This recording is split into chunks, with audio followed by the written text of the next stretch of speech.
Nerdrotic.com.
Wow.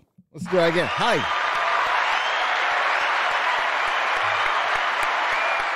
Welcome, ladies and gentlemen, to the Nerdrotic Nooner. My name is Gary Beekler. I come to you from Nerdrotic.com. And wow, that was crazy last night. Everybody's talking about it, except for all the people on Twitter right now. Like, I don't care about the Oscars. Well, then why are you saying something? Of course people are going to talk about this. This is kind of a big deal. Is it real? Is it fake? It's real. It's real. And we'll talk about that in a second. There's a lot of logic that we need to apply to this. Hopefully I can find the graph later. I saw it on, I think, shout out to Drunk 3PO's video, where it showed the Oscar ratings up until the slap. Now, I don't know if it's accurate or not. So I'm telling you, I saw a graph on Drunk 3PO's video that said they were hovering around 9.6 million views for most, which was right around last year's all-time low, and then it doubled after the slap at the end. So for the most of the Oscars, nobody was effing watching. I was hanging up action figures in the background and listening to just some of the worst trash. They were more woke than they were last year. And they hired Amy Schumer and Regina somebody and Wanda Sykes. And I think the only funny joke I did hear, I think, was the Regina somebody said something about the CGI on LeBron's hairline. I kind of chuckled at that one, but that was about it. But we'll get into it. We'll get into it. We'll get into woke Hollywood and how they're trash. And I saw Dune. That's the one movie I watched, and the movie that won. I'm not hearing much about the movie that won Best Picture. I write these jokes myself, ladies and gentlemen. Just made that up on the fly. I'm going to hell. I know. Because it was about a deaf guy. I know you're not supposed to explain the joke, but hey, I'm not a professional comedian, so. Or deaf something. I don't know, because I didn't see it. I guess it was the first movie that was made for streaming that won Best Picture, so that's great. Nobody will still watch it. I think, hey, let's not bury the lead now. The Snyder Cut won #1 in top 5 favorite movie moments or some shit, and it was like the Ezra Miller Speed Force scene. I'm like, really? Anything with Darkseid, I would have voted for. And then Army of the Dead won the Fan Choice Award. I love the Snyder Cut fans. They are freaking psychotic in the best way. I love them to death. Yeah. So, Spider-Man No Way Home should have won everything because it saved Hollywood's ass. And it just shows how dumb Hollywood is. So they're not smart enough to stage something that late in the show. And they wouldn't have a black man hitting another black man. I think somebody else brought it up last night. They'd have a couple of straight guys kiss, or they'd have somebody hit a white dude. That they just wouldn't stage that. But, as I said in my video, I was wrong. Thinking the Oscars were just a little bit too white for too long. And now everybody's talking about them. And now they have to, what are they going to do? Upstage this? In all seriousness, if you want the Oscars to be watched by people, you would do a roast. The old Comedy Central roasts that were really good back in the day. The William Shatner one is the best. Is absolutely the best. I think it came out 2007 or 8. Yeah, you have Ricky Gervais and some real comedians, not Bill Burr. Roast people. Bill Burr was funny, but he's a sellout. Get Chrissy Mayer, Kyle Dunnigan, people who would really roast people. That would probably get people to watch it. But yeah, it's funny that a slap is what everybody's talking about, and nobody's talking about the movies that nobody watched, other than Dune, right? And Dune wouldn't have been my best picture. It would have been Nobody, probably. That's probably what my pick would be. It was my favorite movie of 2021. And it totally derailed what I was doing on Twitter. I was going to do the worst adult pretenders from the Marvel Cinematic Universe all year. I only got halfway through it. Marvel's Katie was going to win worst female, not a biologist, adult pretender, supporting and leading. Marvel's Katie. And then I had some other ones, but it's derailed now because of the slap. Yeah, so we're going to talk about that. We're going to talk about Hollywood being full of shit, and we will talk a little bit. There's a subject I want to take up later in the show about the pop culture blind spot that many pundits have that has been detrimental to their own cause. Why is somebody messaging me in the middle of my show? And it's my wife. Okay. All right. Sorry. There is a blind spot in pop culture for certain pundits, like I said, and it's not good. But they're starting to come around, and that's good, including Tim Pool. If you recall, on my appearance at Tim Pool, he said, "Oh, I love Star Trek Picard season 1." And I went, "Oh, I can't remember exactly what I said. Something to the effect of it's an abomination." But it appears that he doesn't like season 2, which is good. And we'll get to that. But first, let's see who's here.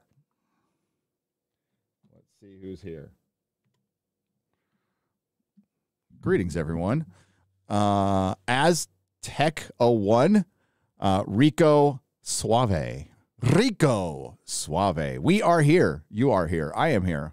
Oli Compoli, Whiskey Man, John Smith, Eric Kane is Wrench, not MC, Channel Surf, Jim Alaska, Amazing Baking Soda, Bastard and his Wrench, George. I'm not the George, but the other George, not Boy George, Man George. Then we have, now I'm going to have to stop this because it's going way too fast. You guys are crazy. Great. XDX.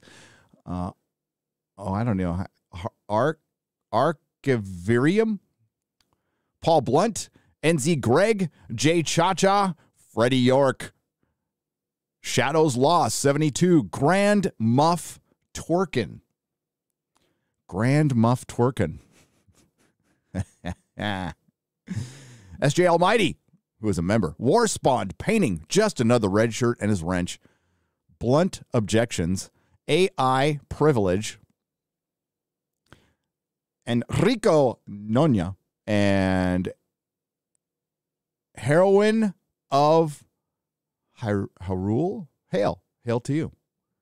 Is that like Heron or heroin? Scott Kerr, Jennifer Cisco and a wrench, and Freddie York. Welcome. I see a pineapple there, Green Sun. Yes, it belongs on pizza. But we won't debate that today.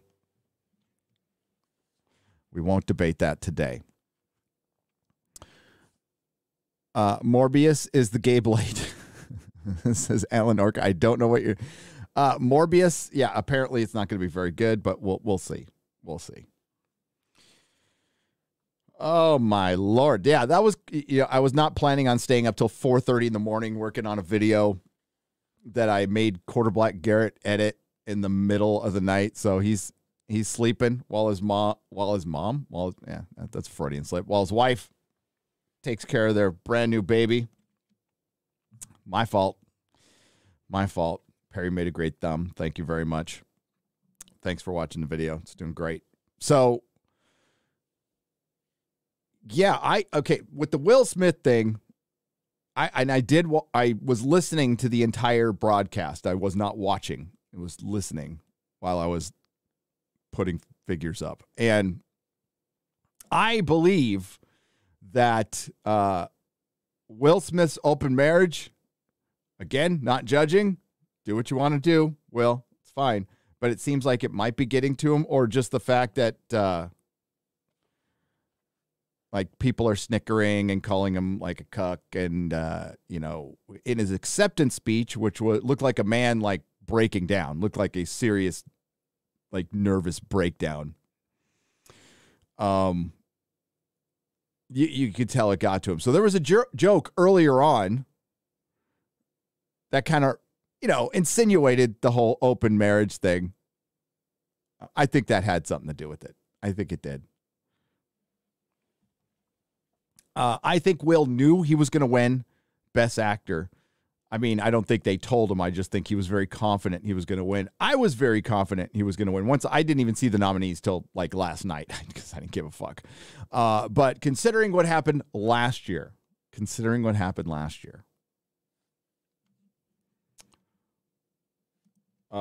when Anthony Hopkins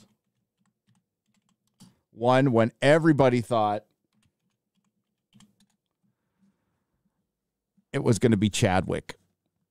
Everybody thought it was going to be Chadwick, and then Anthony Hopkins won at the last. Now, apparently, I've only seen Mahler's review of this. The Father, I think it was called, was a really good movie, like a really, really, really good movie about dementia, and he did a very good job and probably deserved it. I don't know, but everybody thought Chadwick was going to win because he died, poor guy.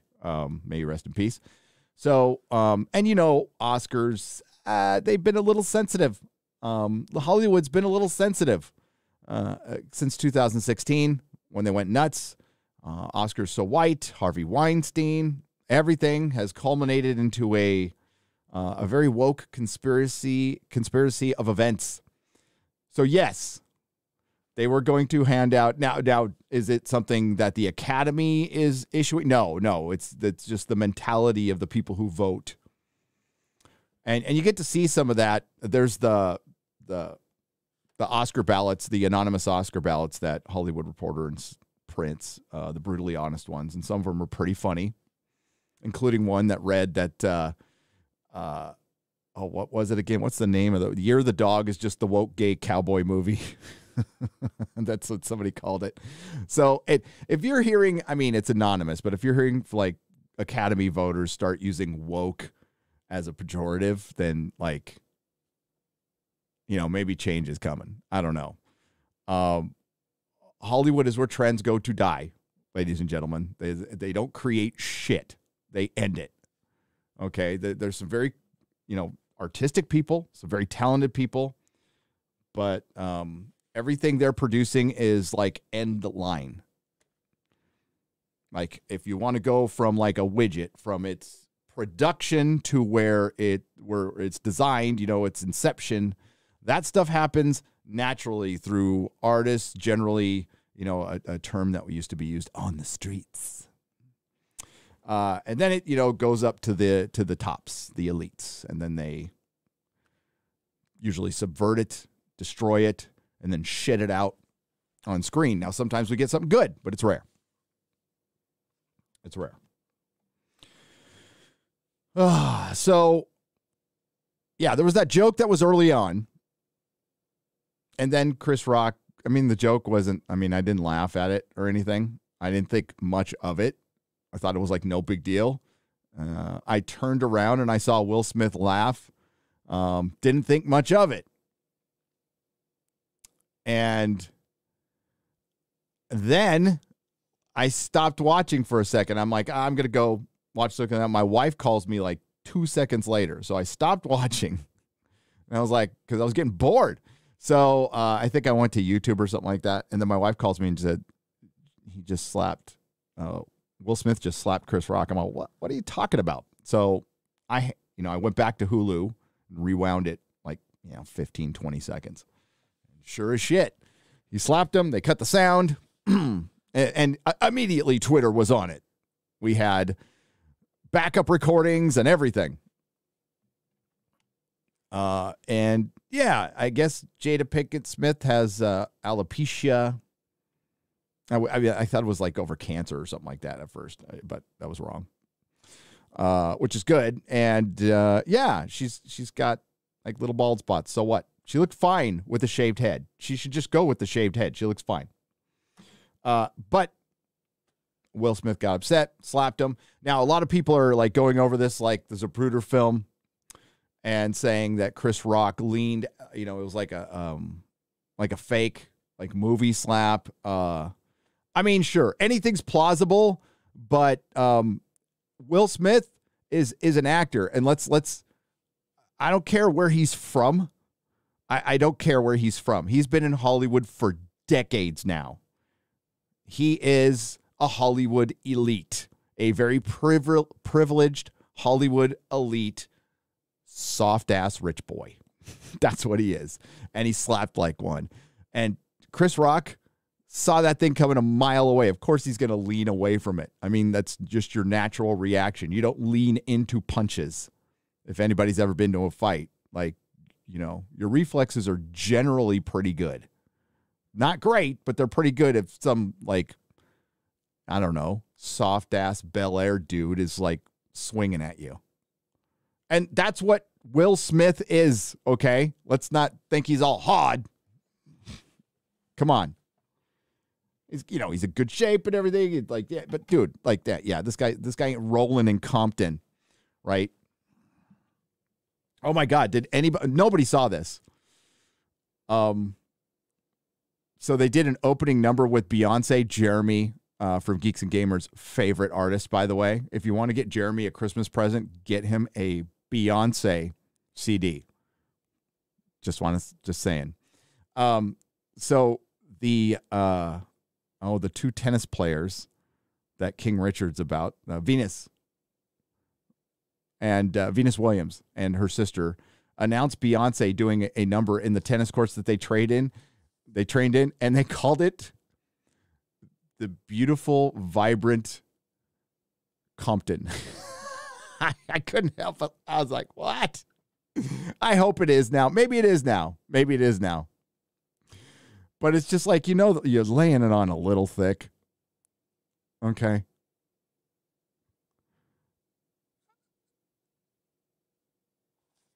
Yeah. The beautiful, vibrant Oakland, California. Richmond. The beautiful, vibrant Richmond, California. The beautiful, vibrant Detroit, Michigan. Come on. I thought that was funny. And then they did some monochrome music number that I stopped listening to immediately because it was terrible. Yeah. And I guess Dune, all the Dune fans are mad.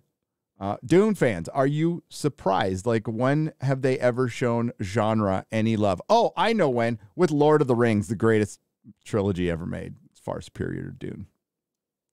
That's all. That's all I'm going to say. One book I've read multiple times. One book I've tried to read multiple times. And I'm not a normie. Except somebody did call me a normie on Twitter the other day. I thought that was funny. And maybe I am now because I'm old. But that was, and they're like, of course they were going to do that. They're going to give Dune every Academy Award. It's what they did to Star Wars. It's what they did to Empire Strikes Back and Raiders of the Lost. It's no different. Hollywood, especially now, like, they had an argument. I wouldn't listen to it, but they had an argument back in the day that, like, art for art's sake. Okay, cool. You know what? At least back in the day, the Best Picture nominees, like a movie, like the most pretentious fucking movie ever made, Ordinary People, would be nominated for Best Picture and people would watch it. And yes, back in the 80s, there was a fucking movie called Ordinary People. Look at the ordinary people. Fucking Hollywood. See, that's why I cover genre. I think the worst fantasy made in Hollywood are dramas, are gay cowboys and fucking lesbians sitting around tables and complaining. Fucking Juno, shit like that, you know? No, I think the most shocking moment is when Elliot came out. And they did the Juno. They did the Juno. I was laughing. I shouldn't. Oh, they did the Juno anniversary thing. Oh, my God. I just can't wait for Umbrella Academy Season 3. That's all I can say. Woo! What do they do to kids in Hollywood? Oh, I think we know. Holy shit. That was crazy. They did a Bond anniversary thing. That was okay. Except he's dead. He's dead. They made a gravestone for James Bond.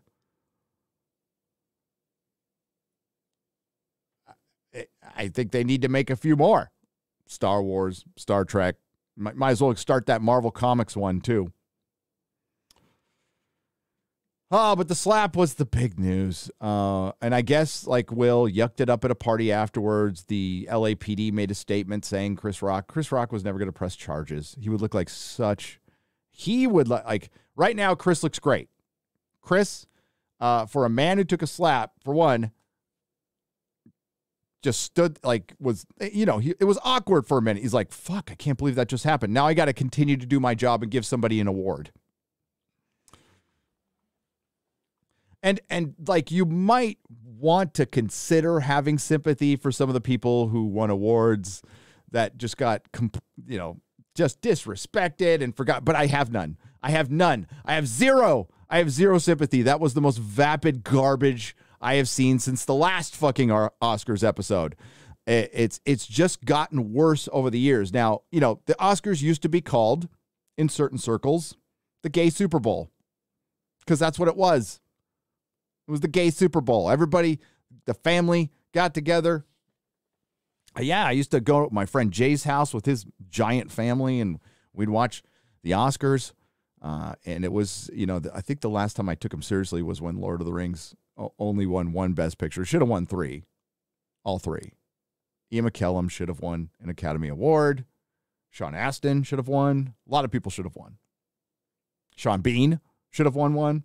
But whatever. Didn't take him that seriously after that. And it's just gotten worse and worse every year. I mean, like, everybody wants to shit on Harvey Weinstein, but I think one of the worst things he did was create this woke ass Oscars. It's his fault. He's the one who started all the shenanigans behind the scenes.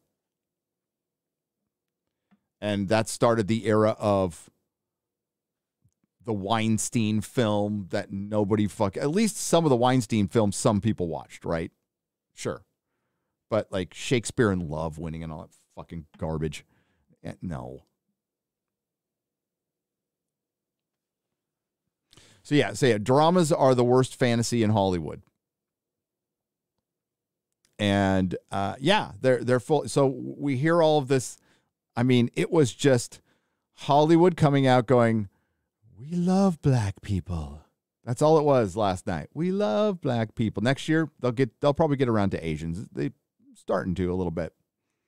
And then John Leguizamo came out and called everyone Latinx. Look at all my beautiful Latinx people. Yeah, that's going to win him some points. I can't remember the last thing I saw that guy in. Maybe the Spawn movie. Yeah, so it was terrible. The musical numbers were terrible. Everything was terrible, except for the slap. And then it went back to terrible. And then they gave Will Smith the fucking Best Actor award after he slapped a man on stage. And of course, these cowards aren't going to fucking do anything. Should it be taken away? I don't know.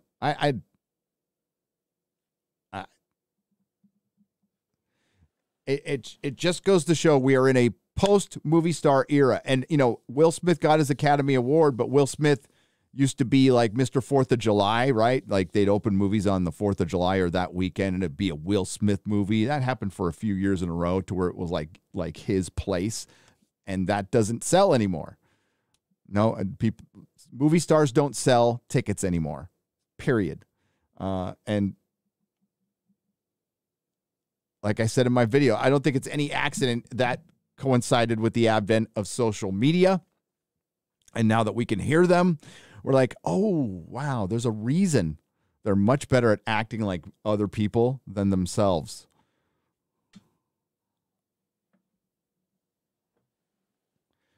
And then after telling us to support the Ukraine, and what did Amy Schumer say at the end?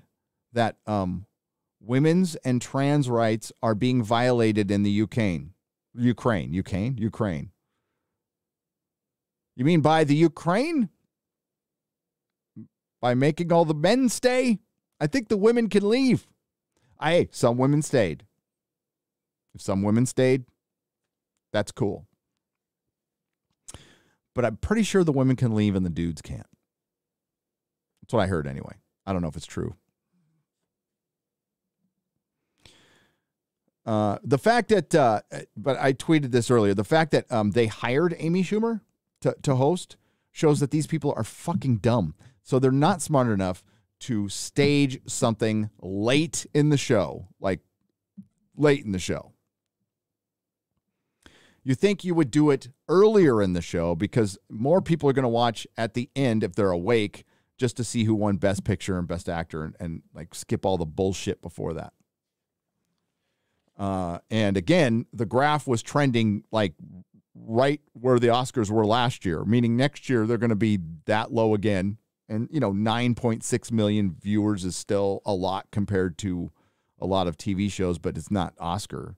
It's nowhere near good for Oscars. They took a swipe at the Golden Globes. Ricky Gervais ended it. Like his speech was the end-all be-all. That was it. Mic drop. They shouldn't even do award shows after his speech.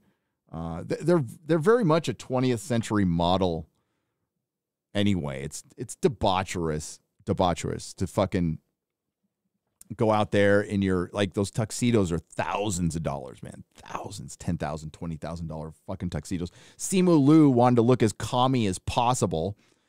And does, yeah, when he goes up in his red tuxedo. Simu Liu.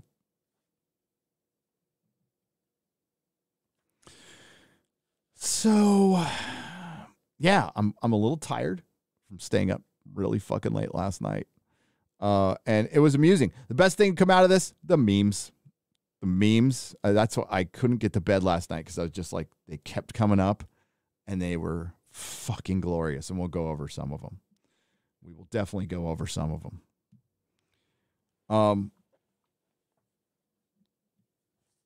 But, you know, like, yeah, the Oscars, I don't care. I don't even want to give them advice. I really don't. Fucking die. That's all just fucking die.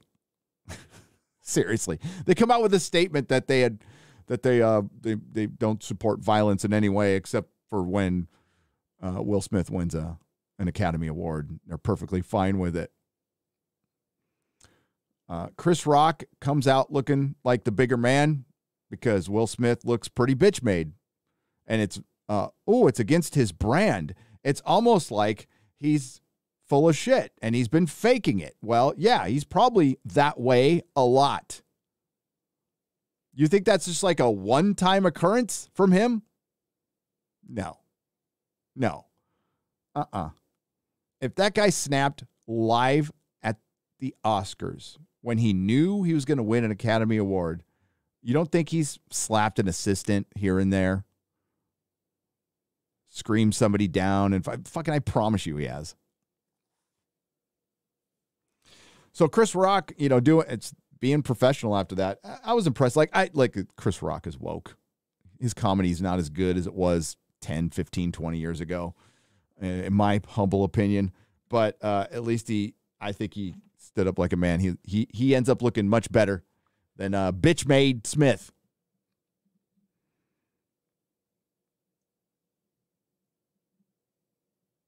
Who Airbnbs out his wife.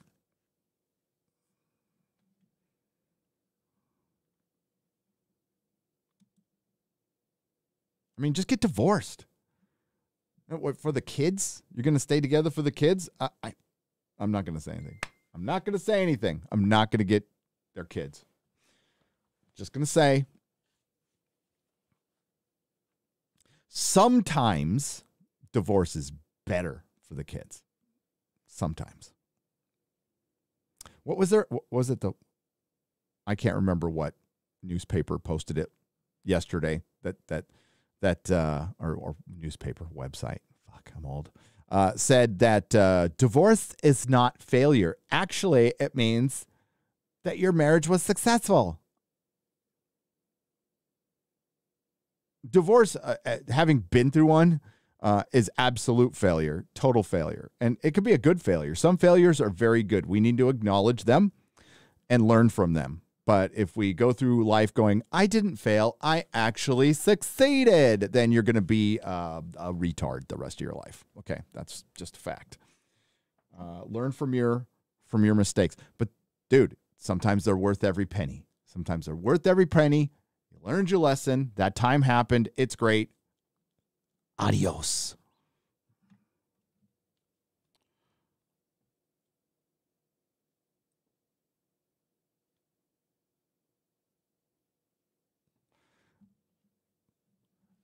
Is RK Outpost in the chat? I saw Ryan. What's up, Ryan? How's it going? How's it going? Yeah, this thing was not, I repeat, not staged. Not staged. I think Will Smith has a tendency to do that once in a while. That doesn't look like the first time it's happened to me. And he looked broken, poor guy. And maybe he's trying to hold things together. I don't know.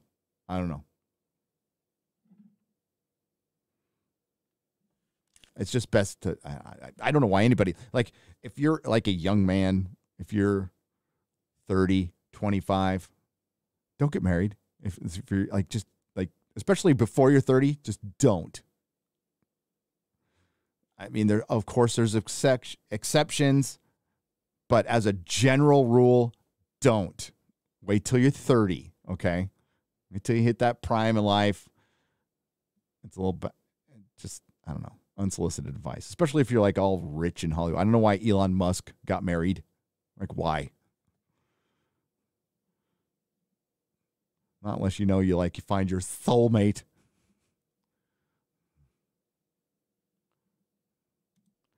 Welcome to Relationship Advice on Nerdrotic. SJ Almighty, thank you for the $13. I appreciate it. Thank you for the donation.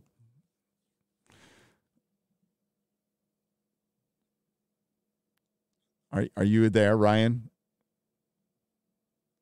I can't see. There he is. Hey, what's up, RK Outpost? Greetings. What are you doing? I could bring him on, but I'd have to switch because right now I'm on like solo version. But if you want a link, let me know, dude. I can switch it out. You know what you should never do? Eat at 3:30 in the morning. It's not a good idea. Okay? It's just, and then go to bed. It's just not. Manowar 665, the neighbor of the beast. You are more liberal with the terms artistic and talented when describing these douchebags than I. But when it comes to folks of their ilk, when do something real, it's still as fake as fuck. Yeah, I mean, are we talking? Yes, like I think the incident was real. It was fake as fuck people who are always acting. That's why I call them adult pretenders. They walk around, they go through life like they're in a reality show all the time. You know, comic book creators do this shit too. Like there's a camera on them at all time. Like they're the Kardashians, but every celebrity does this. They act like there's a camera on them at all times. And you just can't keep that front up all the time. And it slips. And sometimes it slips at the Academy Awards. I forgot, I'm going to paraphrase what Denzel Washington told Will Smith, because I can't remember the exact quote, but it's something to the effect of the devil comes for you when, you know, you're at your most successful moment or something like that. And it's true. Oh, that's fucking true. That's true.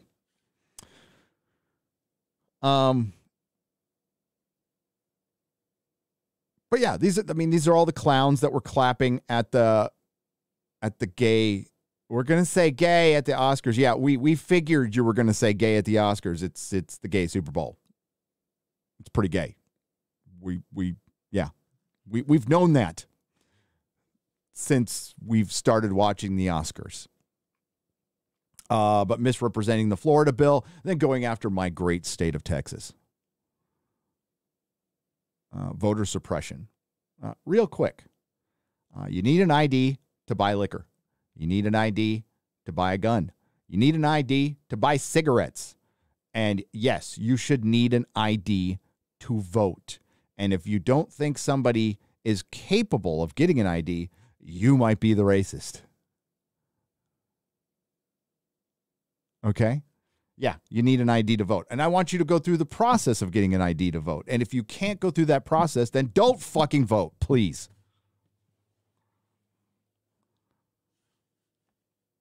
I mean, it is a pain in the ass to get one in California, but we all have to do it. And if we don't have to do it for vote, then fuck it. I'm not going to do it for fucking driving a car. I'm not going to do it for a fucking gun. I'm not going to do it. Well, I don't smoke, but for cigarettes, I don't drink, but I wouldn't do it for drinking either. Fuck all the IDs then. Then let's good. Let's get rid of them. Let's get rid of all the motherfucking IDs. That's a better idea. I hear the libertarians out there going, yeah.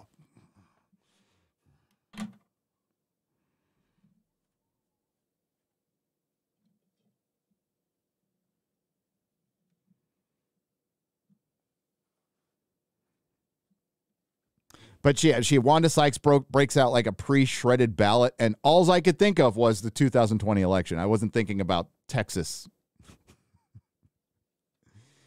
I don't think she thought that joke all the way through.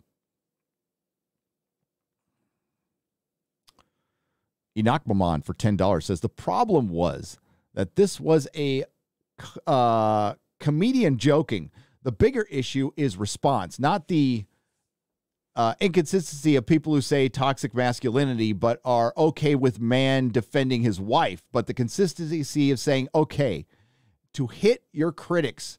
And that's part 2 of 2. Sorry, Enoch Maman. I'll read it out in order. I'm going to be straight about the whole slap incident. If that had been anyone other than a comedian going after the guy's wife, regardless of personal life and coming from a place of malice, I might have been okay with it. Okay. But then he says the problem was that it's a comedian joking. The bigger issue is the response, not the inconsistency of the people who say toxic masculinity. And fuck no. Listen.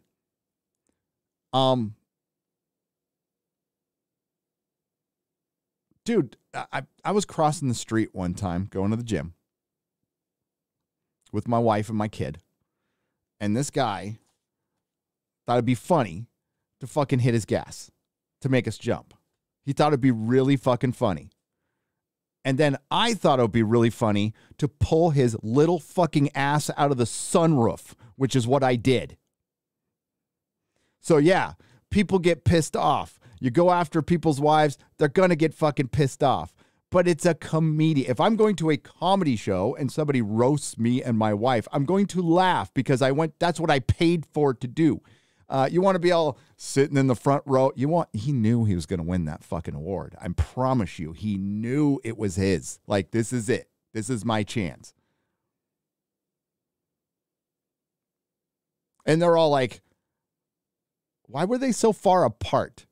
Why were the front seats so far apart? Because they were trying to put like, oh, it's still COVID, but everybody else was like right next to each other behind them. It fucking made no sense. By the way, did they lift the mask law in LA finally?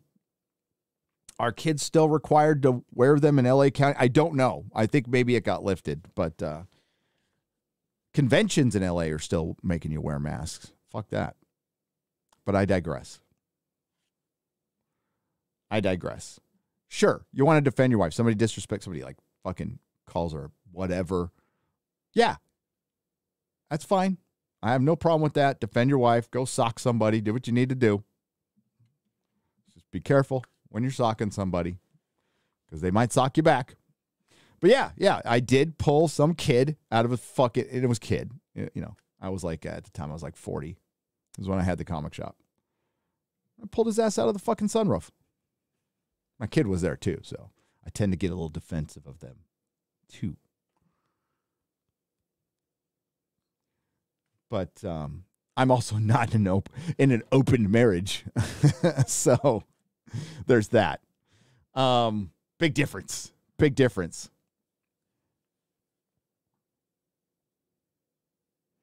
But, I mean, it certainly seems from the outside that, like, one party wants it to be open and one party doesn't.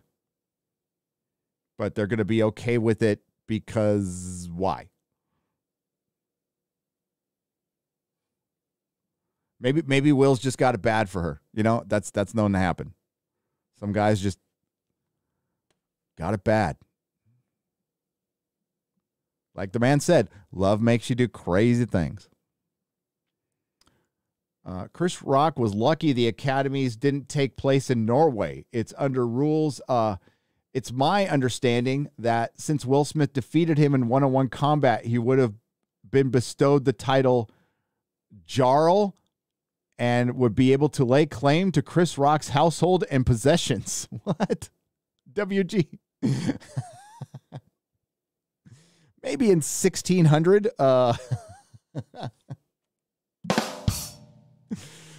No, like, hey, WG, I will point of contention. Wouldn't he have to knock him down? Like, he didn't even knock him down. I think Chris Rock should own Will Smith's possession. Hey, maybe Chris Rock's played with one of Will Smith's possessions, and maybe that's why he got slapped. I mean, that's what Chrissy Mayer was pontificating on Twitter. I believe her tweet was, that was a weird way to find out Chris Rock slept with Jada Pinkett Smith. Of course, it's just a joke. It's just a joke. Daniel for $5 says, you have surprising insight when it comes to these Holly weirdos. Casting couches, child friendliness hasn't shamed them. Do you think the elitist degenerates in that room will feel the prestige of the Oscars has been tarnished by Smith's behavior? I think many will, yes. And not one of them is going to say anything about it. Here's more proof that this wasn't staged. Again, they would not stage a black man hitting another black man. They are afraid to write black men and black women right now. They are scared to death. So that's why every black man and black woman you're seeing on screen, for the most part, especially in genre, especially in Disney productions, okay, particularly in Disney productions, they aren't written with any complexity because the writers are scared to death to write you can no longer write, unless it's a supervillain, but you can't write like a street criminal black guy or black woman anymore, period. You just can't. I've seen the paperwork telling you to do this, like rules, like you can no longer do this.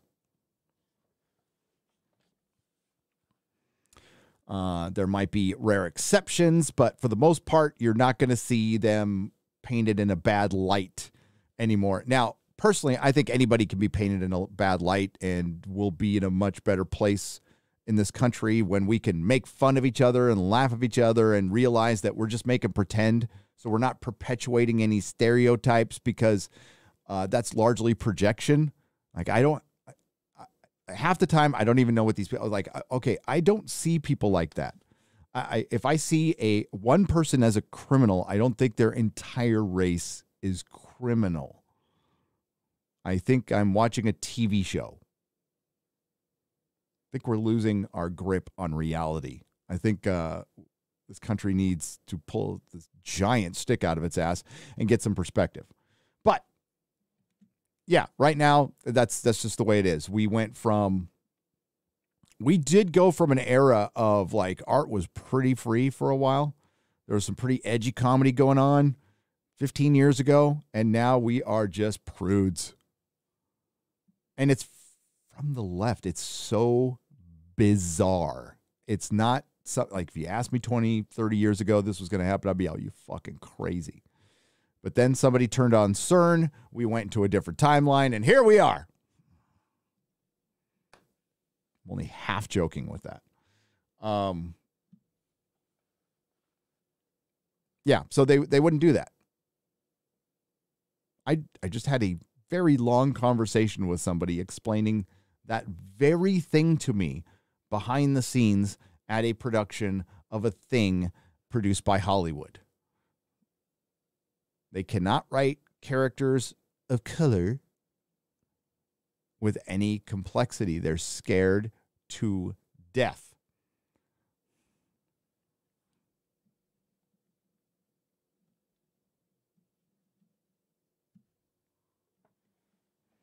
And that's the death of art.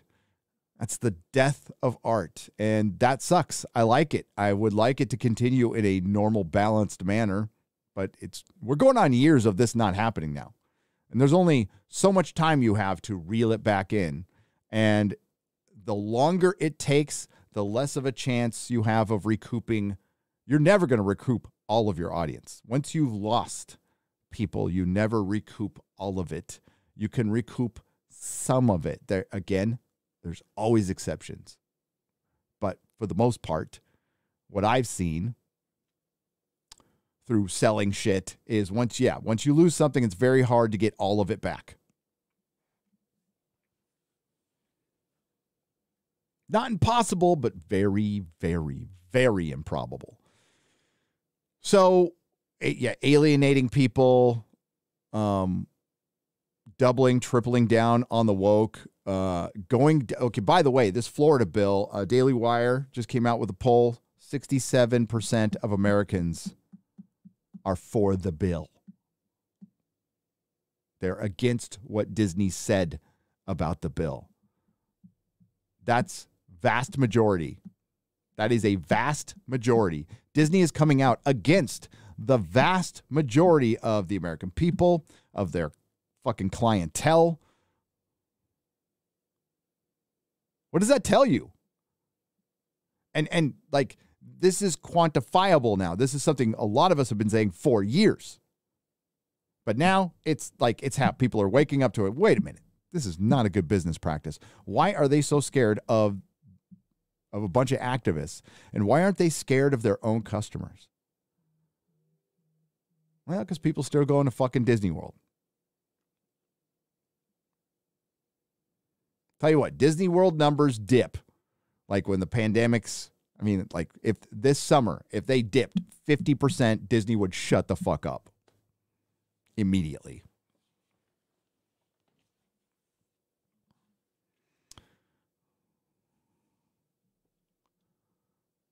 And they stepped in it. And Chapek's probably going to be, I was reading something, like they are really after that dude. And Bob Iger fucked him over, and Bob's a dick. Bob's a dick. Hang on, let me see if Ryan got back to me. I got all in my little fucking tangent. Ryan, DM me on Twitter if you're out there, dude. If you want to come on, I'll let you on, dude. Sorry, I got rolling. Where was I? I'm going to read some super chats, and we'll go to a couple articles. Because I honestly, I don't know what, I know there was a party, but I don't know what's happened like since this morning. I slept for 5 hours. I was monitoring the situation. No, laughing my fucking ass off at memes for 2 hours last night. We're going to look at memes too. So good. They're so good. I love you guys. You guys are so fucking talented and funny. It's great. And then fucking walking around in like, you can feed a small town with what some of these like bloated bobular things that were walking around at the fucking Academy Awards were wearing. I mean, just like, it's like fabric, and it goes for millions of dollars. And it's just, I've always hated that.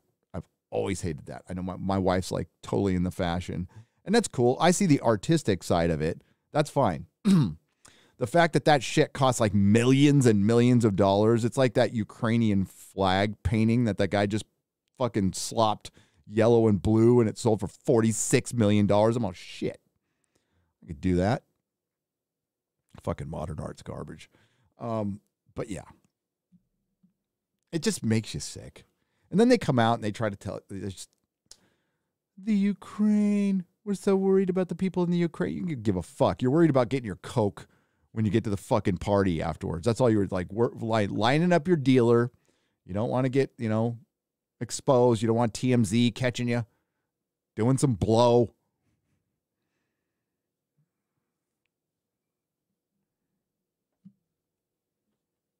Honestly, I think Hollywood needs to get back on the Coke. I know it's a terrible thing to say, but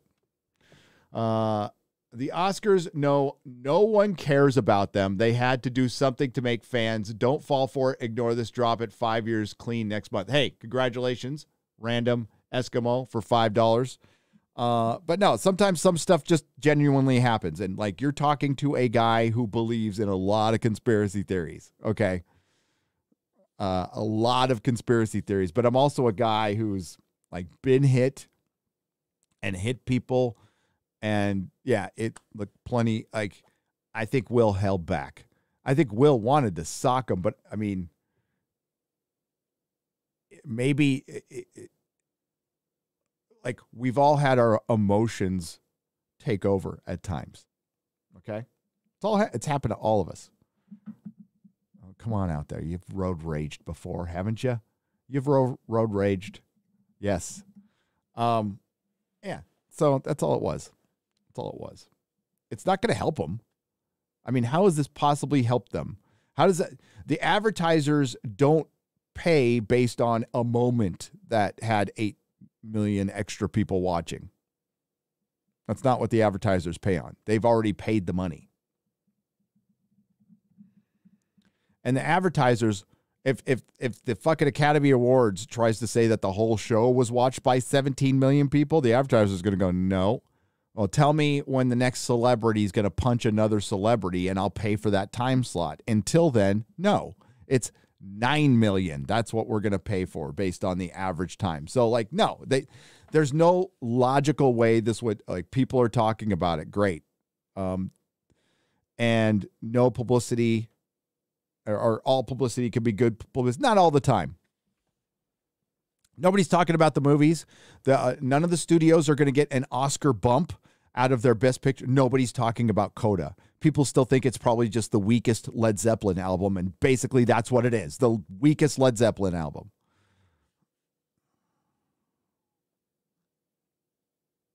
In Through the Outdoor, I'll accept your arguments on that one too.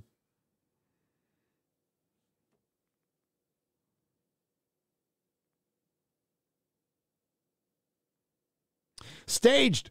There was a second slapper on the grassy knoll, says Gino Lenzi for $5. Damn, I missed that. See, like the Kennedy assassination, total conspiracy. Total conspiracy.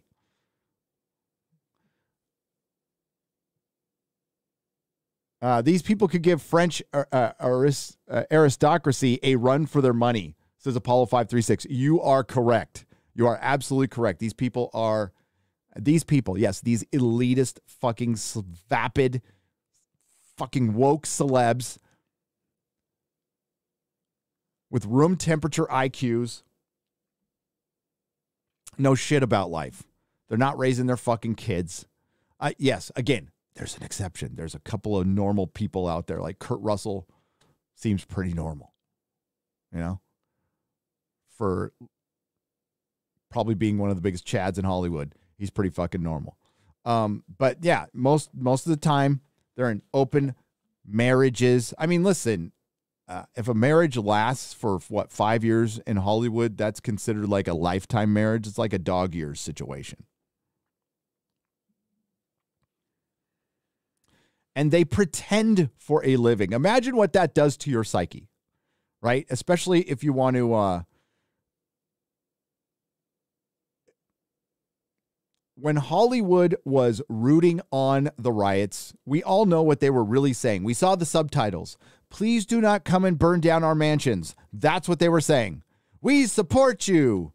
Black Lives Matter. Yeah. No, actually, when in the translation, it said, please do not burn down our mansions. So there's a lot of that going on. There's a lot of self-loathing, not feeling like they deserve it because they go through so much rejection. There's a lot of shit they go through, right? That can fuck with you because they do go through a lot of rejection and a lot of shit like the rest of us do in life, but they chose to do it. That's choice. It's choice. Nobody's making you pretend. It's a choice.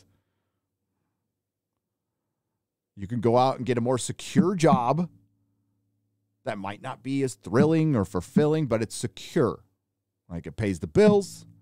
You can plan your life. You can do vacations and stuff. There's advantages to that. Not like when you're like your average working actor in Hollywood. You got to audition all the damn time. You're always hustling. Hustle, hustle, hustle. It's a key word there is hustle. It's a key word is hustle. That's what Hollywood has in common with slinging dope. Okay.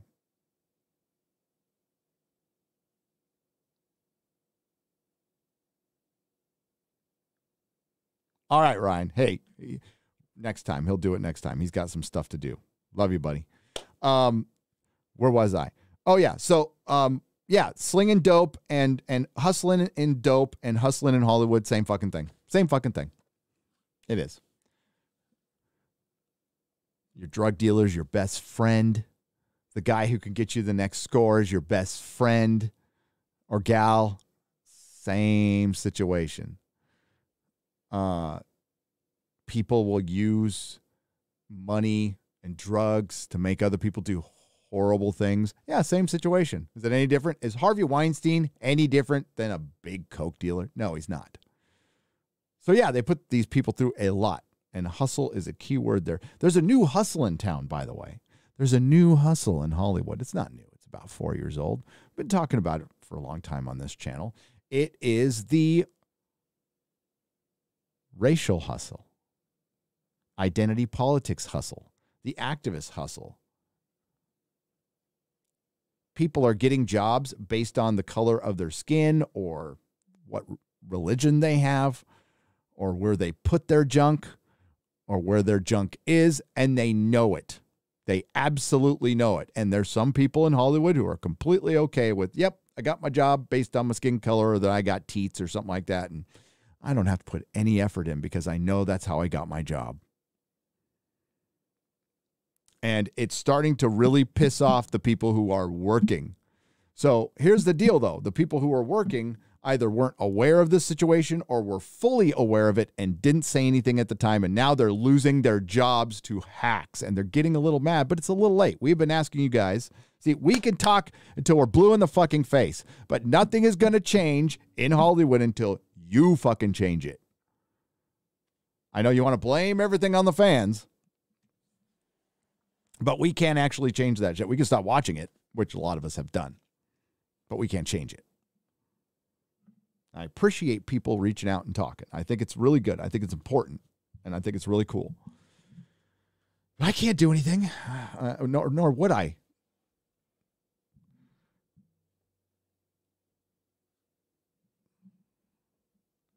For instance, like, why would I lift a finger to help Lucasfilm? Lucasfilm has gone after my friends. They've gone after this channel in a very roundabout way. Why would I lift a motherfucking finger to help them? I wouldn't. I could care less. Lucasfilm could burn tomorrow. And I break out the hot dogs and have a weenie roast. Sean McClure, Will Smith's first hit in a long time.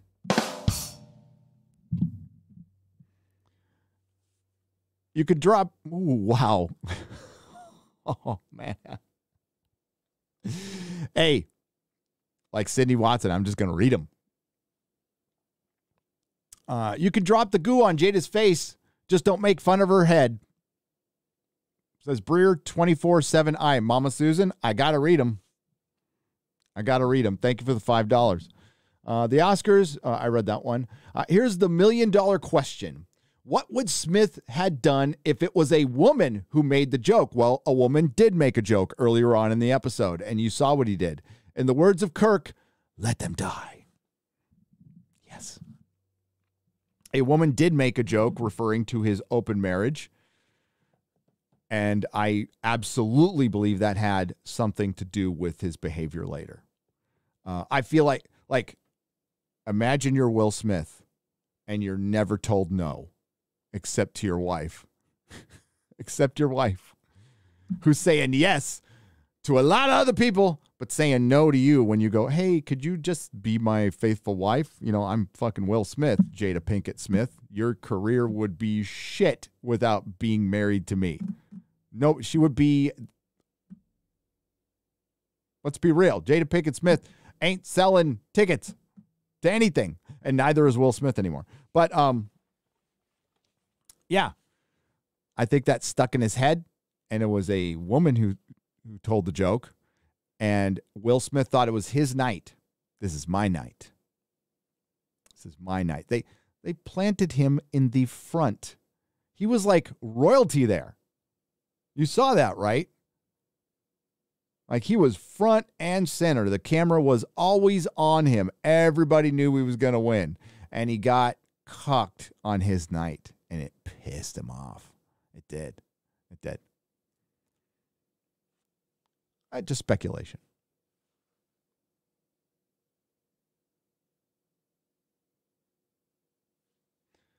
Don't feel bad for Will Smith. I don't. He broadcast his personal life in a public way. He's just asking people to make fun of him and his wife in public. Yeah.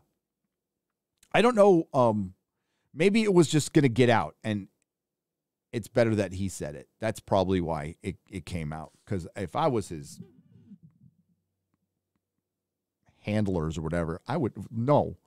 We're not going to talk about, for one, who cares? You know, people assume this from most Hollywood people. The only thing it could do is damage your reputation. He was in a somewhat hit movie. You know, Bad Boys 3 was a successful movie despite, you know, COVID and everything. It seems like everybody liked it. It's a decent movie, you know.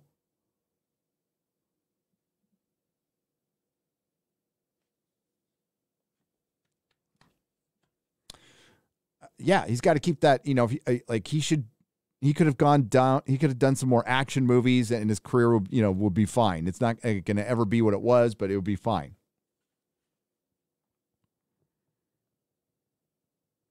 I mean, his career's not over. This isn't going to hurt it. This isn't going to kill his career. I don't think so.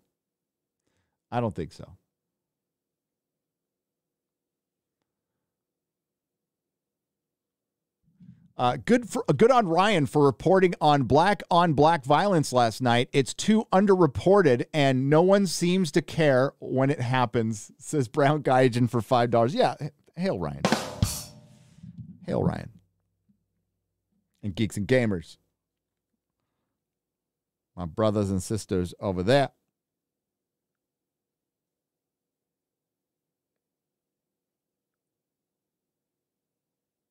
Oh, that's right. I got so much to do today, but that's cool because I'm having fun. Dude, it was fun. It was fun watching all the memes and everything.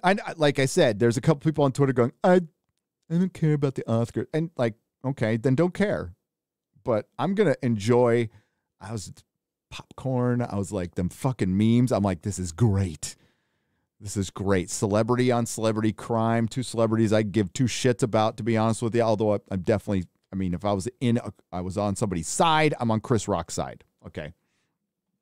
But I'm not really on anybody's side. I could care less. It was just fun. The memes were the best part. So let's find some. Let me go. Give me just a second here. I should have set this up earlier, but I didn't.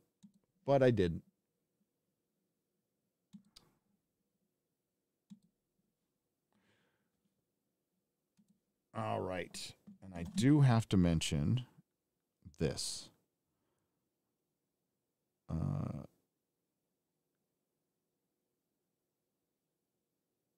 Because I promised. I don't want to say his name, though.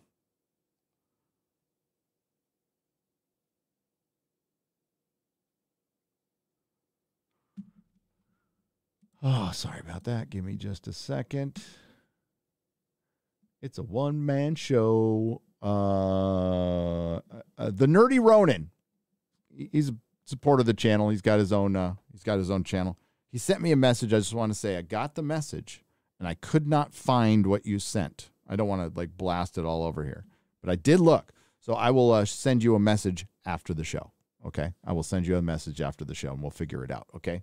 Thank you, Nerdy Rodin. You're awesome. Thank you for supporting me. Yes. I just saw a tweet. Yes, thanks, Will Smith. Well, actually, Will Smith and Chris Rock did make the job a little easier as a content creator, but it actually derailed everything I was working on yesterday. So that's going to have to be a couple days out. And poor Quarter Black didn't get any sleep at all. Gundam was putting out some of the best shit last night, in my opinion. Oh, and Keemstar like totally shows off Az's thumbnail, right? And then doesn't give him credit. I'm like, oh shit. Okay, well, that's very keen.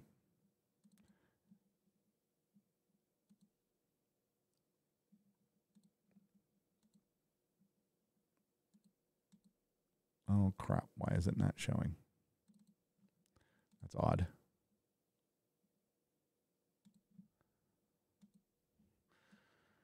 There we go.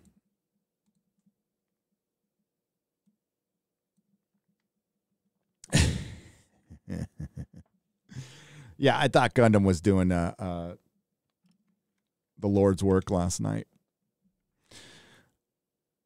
And that's true. It's true.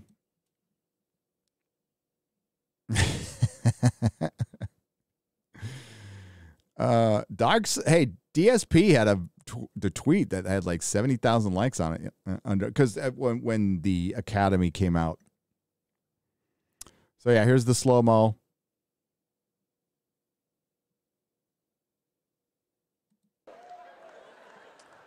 Will Smith. Oh, wow. Wow.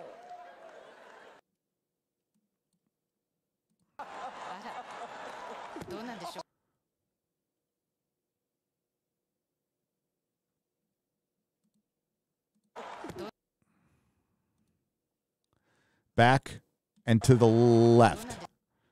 Back and to the left. Back and to the left. Back and to the left. Back and to the left. All right, I won't do that again. Oh, look, there's a cameraman on the grassy knoll. Wait, you can't see it. Wow. There is a cameraman right there. Ooh, this might get the conspiracy theorists going. Hang on. Right there. I mean, listen, it's probably just a good cameraman going, oh, fuck, we cannot miss this moment. But do we have this angle? Maybe we do. Maybe we do. I'm sure the Academy does. But that looks like it might be behind Will, so you can't see it. I don't know. It's on the ruggy knoll, the carpeted knoll.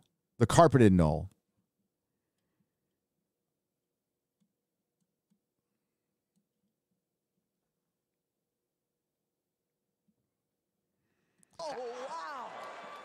Wow. Now, listen, there is a little smugness right there.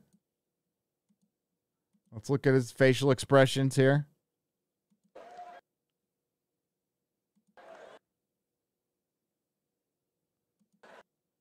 So, many of you might go, this is staged.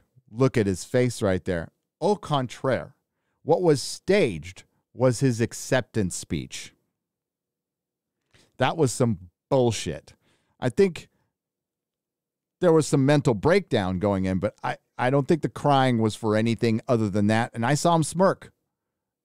I tried to deliberately end. I don't know if Quarter Black, I can't remember if he left it in or not, but there's one clip where he's crying and then he starts smiling. And people might think, well, that's because it was staged. No, it's what Manowar 665 referred to earlier. Everything is staged. This was a real moment. Everything else, total bullshit. Absolute bullshit. Everything you hear, everything you see. Brie Larson was the darling of the internet. She was taking on all the sexist trolls and man babies and misogynists until she came out selling NFTs and fucking metaspaces. And then all of a sudden people were shocked that Brie was so fake.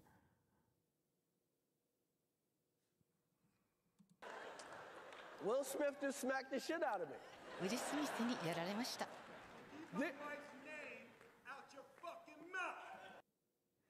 Now, this face right here is like, oh, damn.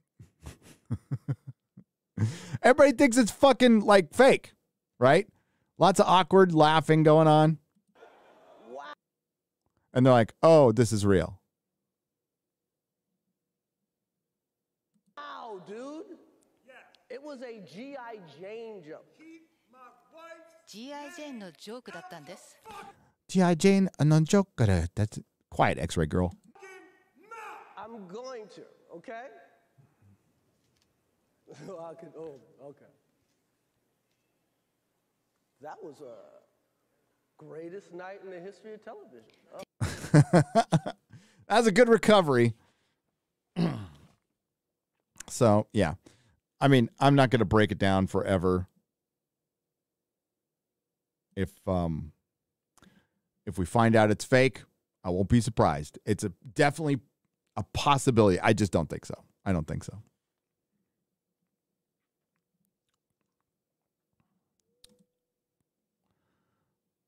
Lock him up is trending. Who? Will Smith or Biden? Let's see who it is. Oh, it's Trump. Why are we going to lock Trump up?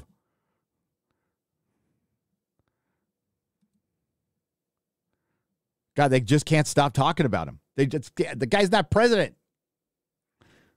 He's on speaking tours now. Like, what are you going to do? What are you going to blame him for? World War III? Oh, wait, that's happening.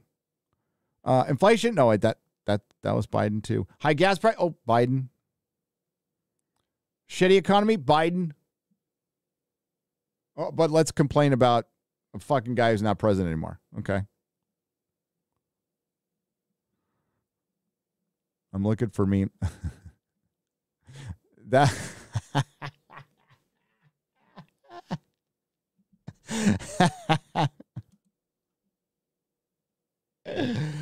Oh no, Yellow Flash.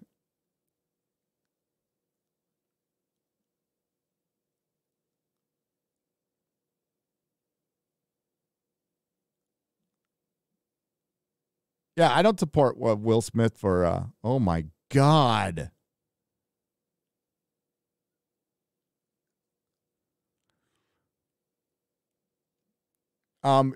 So you don't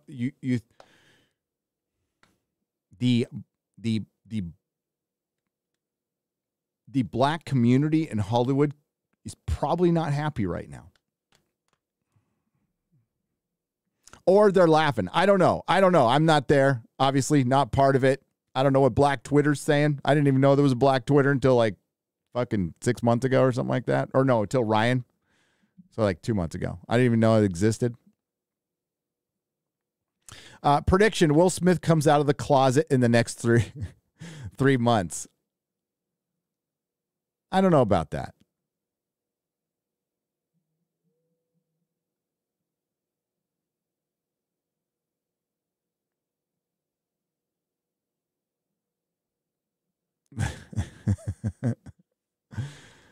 I got in one fight and my mom got scared. She said, you can't slap Chris Rock because your wife has no hair. What did Razorfist tweet last night? I got a little story I want to tell about my wife getting flip-flopped or something like that. Oh my God, it was so funny.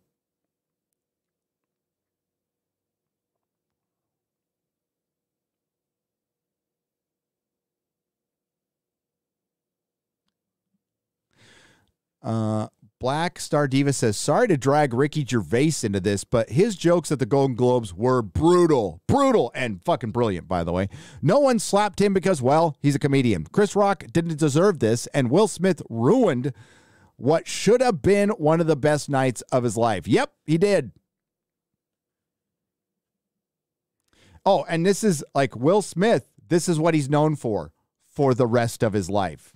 It's not Independence Day. It's not Ali. It's not King Richard. It's not even the Fresh Prince of Bel-Air anymore. It's he slapped Chris Rock at the Oscars. You don't get to choose your legacy. The universe will do it for you.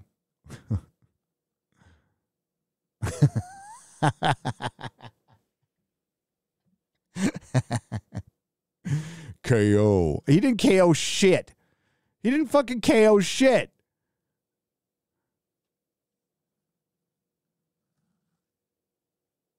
He did Lady Alchemy. There she is. I remember her from Compound Media.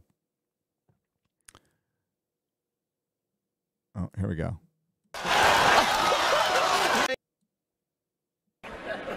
Jada, I love you. G.I. Jane 2, can't wait to see it. All right?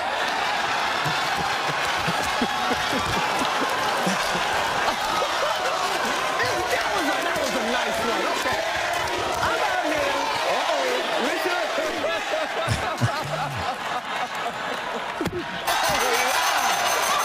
Wow. Will Smith just smacked the shit out of me. Oh, God.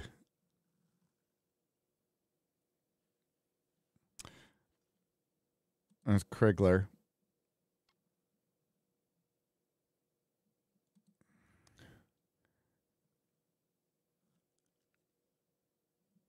Yeah, he didn't get slapped that hard, though. That's the thing. Is like, that was, Jesus Christ, it's all over the place.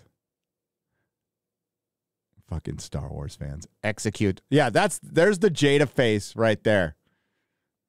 He's laughing. She's like, oh my God. Like, what's she worried about? She looks good. Shave the shit. She looks good. She could just walk around and be like Black V'ger, you know? Fucking Star Trek will hire her. She looks fine. I don't know what she's worried about. But we know what he's worried about, don't we?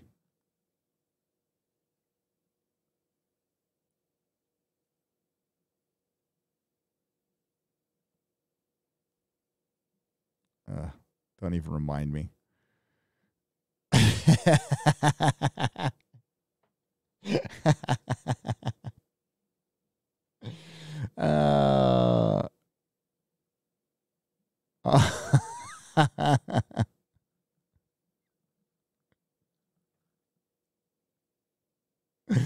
Oh. Oh, no. No. Oh. Hancock. Oh, my God. You know what's funny is I've told it before, but I'll tell you guys what that script got bastardized. Like, it was very boys-like. And it was one of the most sought-after scripts in Hollywood for a long time. I know this because a friend of mine's brother wrote it. So,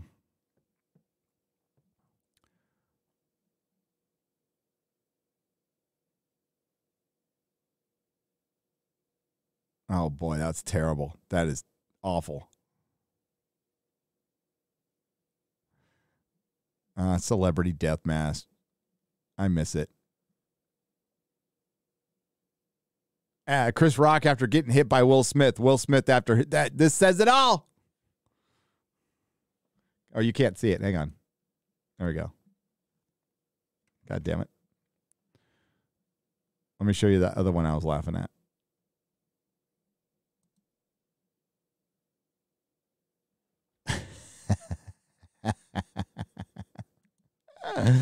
Oh, no.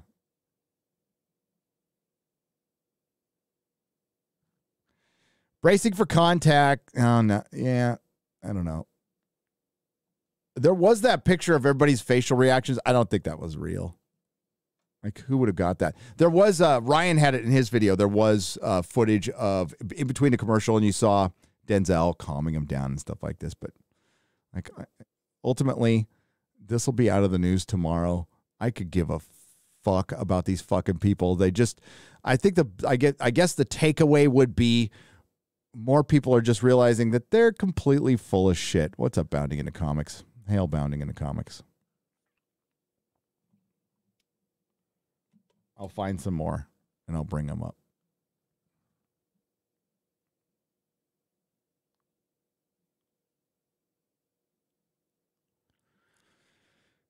Oh, my lordy. I was watching Tim Pool interview the Jeremy Razors guy, and they were talking about Star Trek. I was like, oh, what are they talking about? They're talking about Star Trek. And then I hear the Jeremy Razors guy at the end goes, I really like the scene at the end where Data and Picard, almost like had sex and then they killed Data? You like that scene?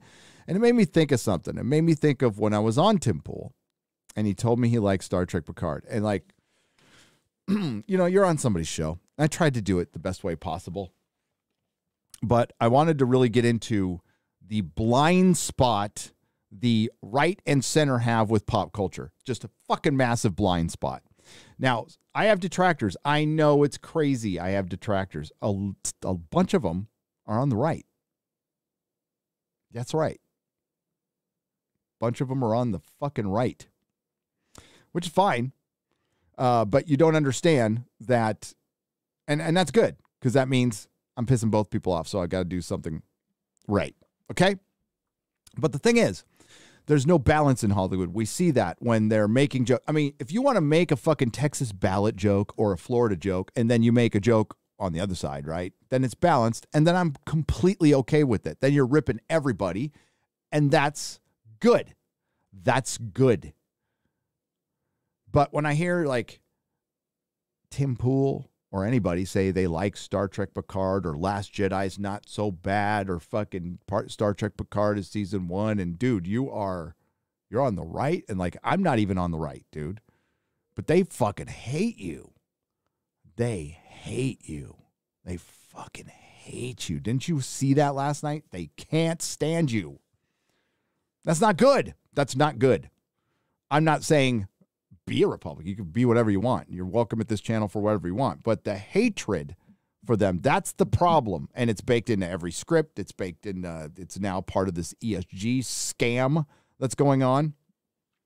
And that's been going on for a while. Check out Comics Division's videos on it. They're fucking great. It's like, it's just this huge fucking blind spot because they're just watching, they're fucking in the news all the time. And, I'm not, obviously, and I'm not going to be, but they're not paying attention to what's going on in entertainment. And by not paying attention and not being knowledgeable on it, they're missing a fucking giant issue. Jeremy's talked about this. I've talked about this. Eric July's talked about this. And you know what? There was a huge blind spot when it came to school. There was a lot of, we're just going to take our kids to Christian schools, which is fine. Something I might do, right? Or private school. But not everybody can do that, right? We'll just abandon public schools. And now, well, it's a big fucking problem. That's the same thing. It's the same thing with Hollywood. It's a big problem. It's not something that, well, it's just entertainment. It's not that important. Really? Not that important to our culture? You don't think so? It's extremely important. And I'm glad to see more of them are recognizing that, but there's still a massive blind spot.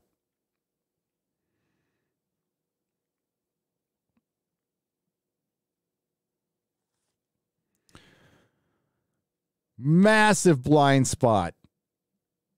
Now, listen, everybody can like something shitty. I like a lot of shitty things. I like that. You know what? I'm going to say it again.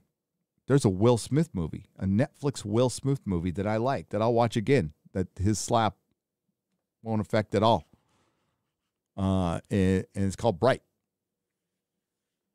A lot of people think it's fucking terrible. I love it. A lot of people didn't like the Snyder Cut. I liked it.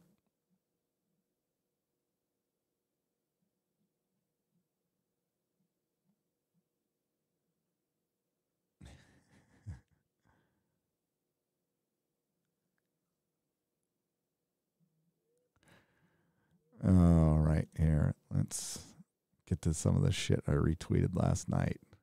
Yeah, okay, here we go.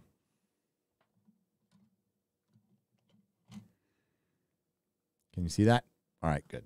I should always check that. Keemstar didn't credit my boy Az. That's a damn good. That's a thumbnail. Go check out his video from last night too, in case you missed it. It was released in the middle of the night. It's his commentary on it. Geeks and Gamers has a video. No, I'm sorry. Correction. Geeks and Gamers has 17 videos. Ryan has 18 videos. I think Az has one, and I have one. Oh, yeah. Here, this was my favorite statement of the night. I know it's here. Everybody, the world is talking about it. I don't think you could go to any third world country right now. They're probably talking about this. The poors are talking about it.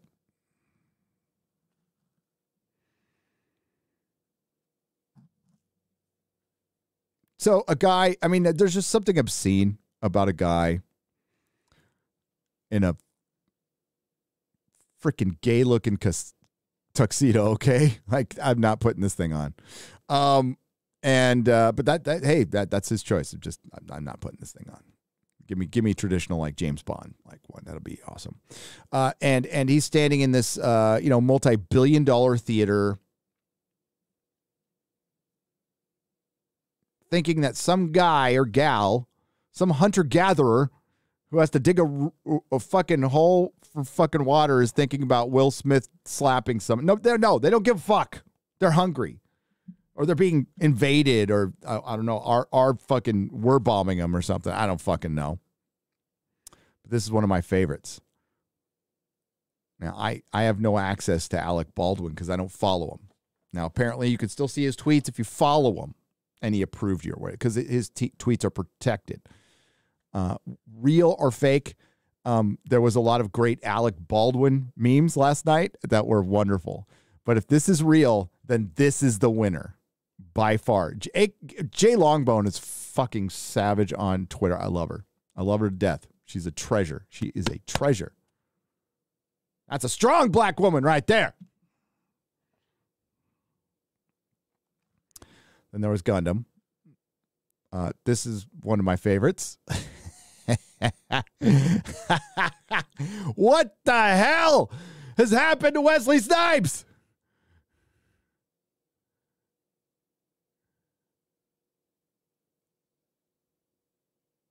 Did he go like vegetarian or something?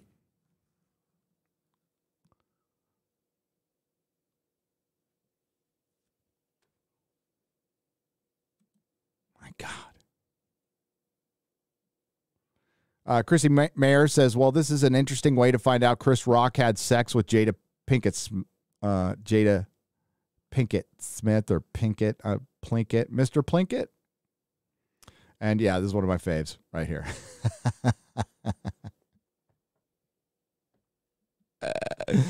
It's why it's my favorite is it's like a crooked, shitty beard Photoshop. That's why it's one of my favorites.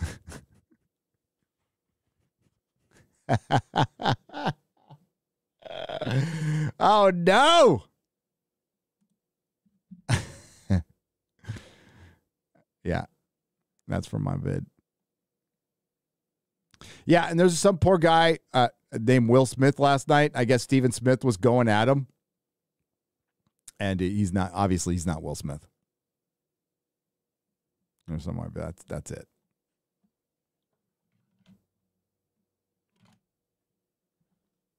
If I find some more, I'll let you know. They've been going all fucking day.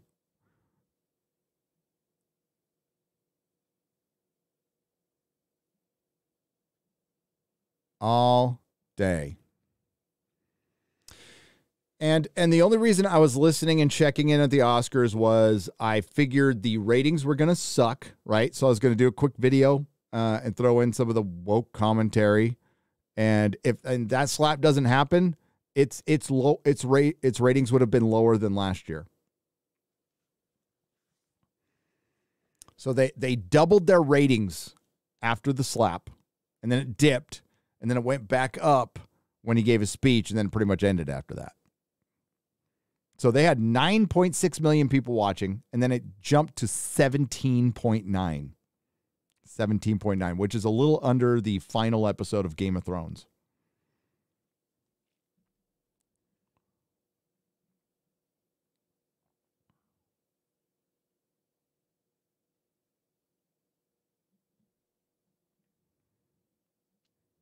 Oh, and I guess some people won some awards at the show.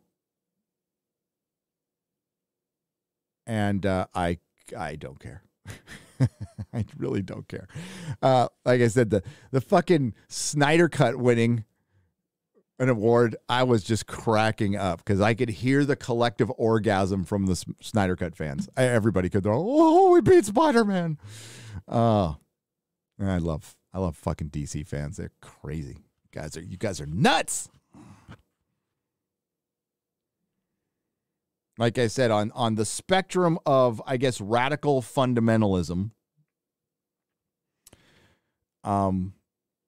if Marvel fans are the Taliban, then DC fans are ISIS.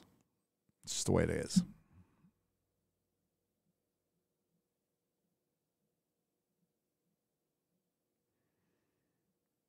Oh, and Javicia Leslie.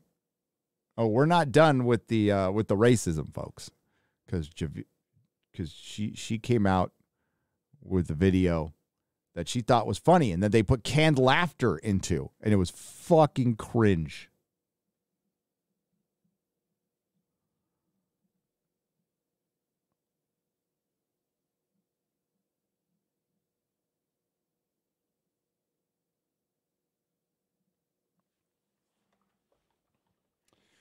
So, again, if it wasn't for the brief bump, the Oscar ratings would have been the lowest. They would have been the lowest. They were trending way down. Now, I don't know how they average out things. Just so you guys know, Odin, my good friend Odin, talked about this in a video. He was talking about the Oscar bump. So he brought up a chart of the Best Picture winners, the time they were announced to the Oscars, like what their viewing numbers were on Samba TV. So that's like Roku and shit like that. It's not super accurate number, but it gives you like an idea. And it did jack squat. It didn't fucking help any of them. It dick. That's what it did. One of them was watched by 300,000 people. 300,000 people. I have videos that have been watched by more than 300,000 people. That's what Critical Drinker gets in his first 6 hours of any video he does.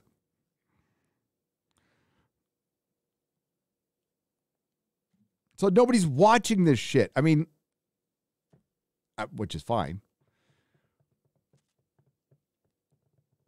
But you're like, they're going to have to change the rules because like films like this aren't going to make it in movie theaters, or they're going to have to like, the Academy Awards is going to have to like, they have their own chain of movie theaters and they just basically fund this shit. That it's all going to lose money.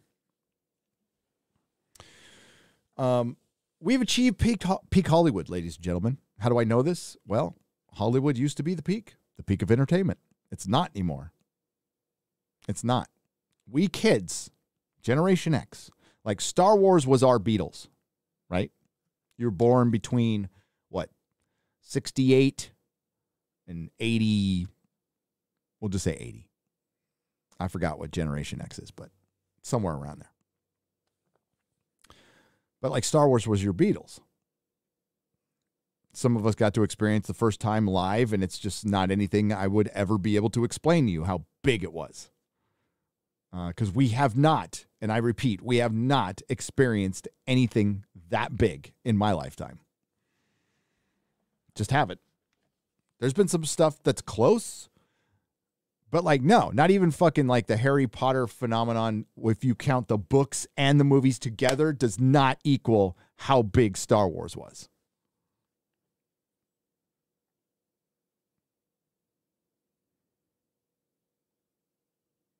And you have to account that like most people weren't nerds and most people knew what Star Wars was. It was rare to find somebody who hadn't seen it.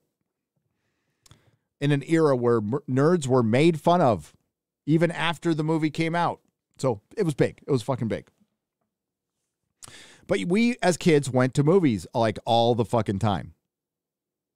Like every Friday we were at a movie. Every Saturday we were at a movie. It was a big deal when there was a movie theater put near my house because we used to have to drive pretty far to go to a movie theater. And we did. Like me and my friend Doug would make our moms drive us to Oceanside from where we lived and watch Raiders of the Lost Ark for the 13th time because it was in the theater for a year. Yeah, that was the, like that shit doesn't happen anymore. Now the window's 45 days. It's on streaming. And, you know, I've got kids. A lot of you out there have kids. Do your kids like give a shit? You know, like Spider-Man comes out, my kids give a shit. But, hey, son, do you want to see the Power of the fucking Dog or whatever it is? It's about more gay cowboys. He'd probably think I was possessed by aliens. Let's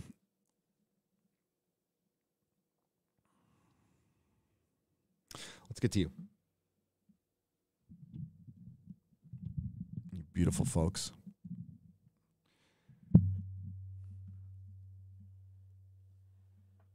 But peak Hollywood. It's already happened. Video games are much bigger. They make more money. And the fact that they are harder to make than films. A lot harder to make than films. And the fact that so much money is now being dumped into something that's extremely difficult to make and not like movies are more of a sure thing than games. So the risk reward, right? That's what business is all about. Risk reward. So if people are willing to risk putting a bunch of programmers on a game that's going to take what? Witcher 3 was announced. What are we going to minimum 6 years? But that has a higher end than a film now because it's interactive. See, that's something Hollywood just ignored for too long. Interactive. Relatively recent word, right? It's been in our vernacular for maybe 20 years. 24 years now. In the grand scheme of things, that's a pretty new word. Douglas Adams talked about it right before he died. The key word there is interactive entertainment. And now everybody's fucking talking about it. Like, as I might have to take him to a support group for Elden Ring pretty soon. Like, I have no desire to play it, but I mean, I'm glad people are having a lot of fun. That's great. But that's bigger than the Oscars or anything. And Will Smith might be one of the last major I almost said superheroes, superstars, movie stars. Him, Tom Cruise. Did you notice one thing, though? did you notice one thing? That when they did the video, we'll take a look at it later. They did the hosts went, we're gonna say gay, gay, gay, Florida Bill, gay, gay, gay, and everybody was clapping except for John Travolta. Thought that was curious. We'll get to that in just a moment. John Travolta was not clapping. It's like, dude, we all know you're gay. It's cool. You can come out. You and Tom both come out at the same time. I'm stuck in the closet. That was a great South Park episode. Holy shit. Cody asked for $1. Gary, check at Horror Fridge on Twitter. Check at Horror Fridge on Twitter. I will do that in just a moment. Adam LW71 for $5. Black Wives Matter. Oh, that was good. Gordon Hammer for $5. This is on the donation side, by the way. Circumventing Mama Susan. The most realistic explanation I've heard so far is this was a straw that broke the camel's back on a man who's been putting up with this shit for years. He snapped. You can only endure so many snickers about your marriage. That's I believe that's what I believe happened. Yes.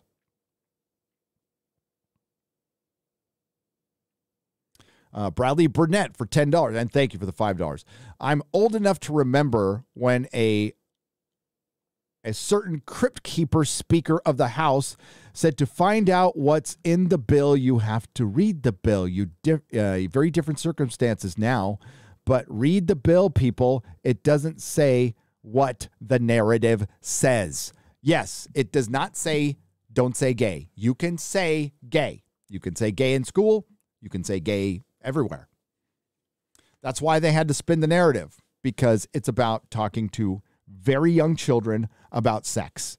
And the answer is no, straight, gay, or whatever. And the term trans kids should not be a term. Unless you're referring to 17-year-olds, maybe. So we're talking about adolescence, and that's still, I wouldn't recommend it, but it's your job as a parent. Take care of that. But we're talking about K through 3. It's a loser. Everybody knows it's a loser. Even Democratic pundits know it's a loser. But Hollywood they're a bunch of losers, so they don't fucking know. It was okay to hit someone for a stupid joke. Will Smith wouldn't have made it out of Fresh Prince for $20. Thank you. It was a stupid joke, and no, it's not okay to go. If you need to take care of business, do it at the party afterwards. Don't do it live on TV. Fine, you need to take care of business. Take care of fucking business. Just know when to take care of business. You know, sometimes you're listen. We could armchair quarterback this all day long, right? Again, you know, somebody goes after your wife, you're going to get protective, right? Now, usually it's not the wife's cheering this shit on. Like, there's certain, like, you don't think Jada Pinkett Smith would just go up and fucking slap Chris Rock? Like, Chris Rock's not going to do anything to her. I promise you, somebody disrespects my wife, it'll be my wife punching them in the face before I even get off the fucking chair.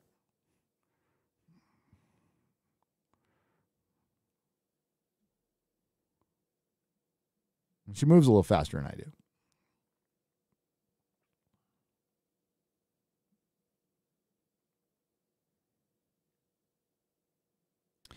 But yeah, if I'm like getting roasted by Chris Rock, that's what I expect. That's what that guy does.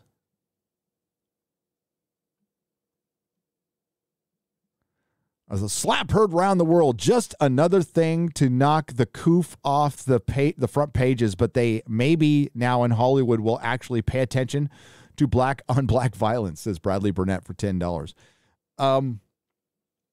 Yeah, it's something that's been ignored for quite some time, you know? And I think we'd all like to live in a country without any violence of any kind. That would be nice. Wouldn't that be nice? That'd be nice. You know what I love right now? And I'm not trying to make other people feel, if you're stuck in a city, you have my greatest sympathy, okay, in America right now. I lived in one for 18 years. I don't miss it at all. I love my quiet little neighborhood with nice neighbors and freaking squirrels and birds chirping and no gunshots, no women screaming, no fucking home invasions. Yeah, I don't miss that shit at all. Longtime viewers of this channel will remember my neighbor was home invaded while I was doing a live stream. And I can't tell you why they didn't pick my house, probably because my front door was a little harder to get to than his. But his was behind a cage. His was behind bars, and mine wasn't. You could have, but it was upstairs. You had to climb a bunch of stairs, so maybe that was it. But they chose to pry the bars off the house other than come to mine. Don't know why. Yeah, I don't miss that shit at all. Guy got fucking murdered a block from my house. Like, yeah, and I didn't live in a shitty neighborhood. I didn't. It was like a semi-decent part of San Francisco. Semi-decent, okay? Semi-decent. But it was getting really fucking bad. It was getting really bad. I don't miss that shit at all. So, yeah. And these people ain't got no problems. Will Smith doesn't have no problems. And he, you know what? He hit like somebody who lives in Bel Air. SJ Almighty, thank you for the 1309. I appreciate it. Man of War 665, the neighbor of the beast, says you are. Oh, I read that one already. Listen, there are some people, Man of War, in Hollywood who are still artistic and good. Just not many anymore. There's mostly Alex Kurtzmans out there. Running a hustle. I was talking about that earlier. Like, you know how they say the gang and the government are no different? That's what Jane's Addiction said. Well, the hustle between fucking dope dealers and movie producers, no different. There's no fucking difference at all. It's all hustle. But now there's a new one. There's a racial hustle. There's an identity politics hustle, and they know what they're fucking doing.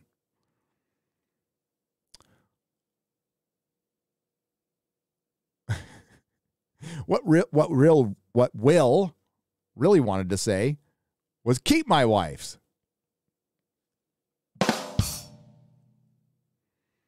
Aiken for $7.99 Australian. That makes me think of something when you say Australia. Now, not that we want to travel, and I mean, apologies to our Australian listeners. I don't know if we want to travel to a country where we might get gulagged, but you know, I've always wanted to go to Australia, and now there's a reason to go. Aside from the totalitarianism that matches what's going on in like the pre-Mad Max world. But apparently they reconstructed the camp from the Road Warrior at the location where they actually had it. So you can drive out there and camp there for $10 a night, watch the movie, take a tour of the camp. There's interceptors there, all kinds of crazy shit. And it's just some guy who not the YouTuber, but it was just some dude like rebuilt it. And it's crazy. So one of my members, we were on a member stream, showed me a bunch of pictures of it. It's fucking awesome. So if you can get out there, yeah, you're a Mad Max fan, you can go stay at the camp for $10. Now, it probably costs you like $6,000 to get over to Australia. You got to watch out for all the fucking killer snakes and shit they got out there that'll kill you. But, yeah, sounds fun.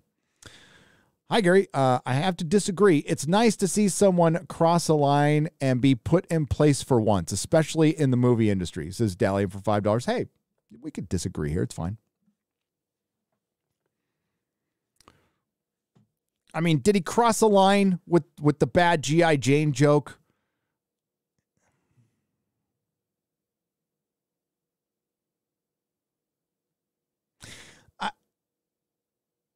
I don't think so, because Jada Pinkett Smith, and here's, I'll respectfully disagree with you. Jada Pinkett Smith, and I read the article, was very open about her alopecia or whatever the hell it's called. I never heard of it until yesterday.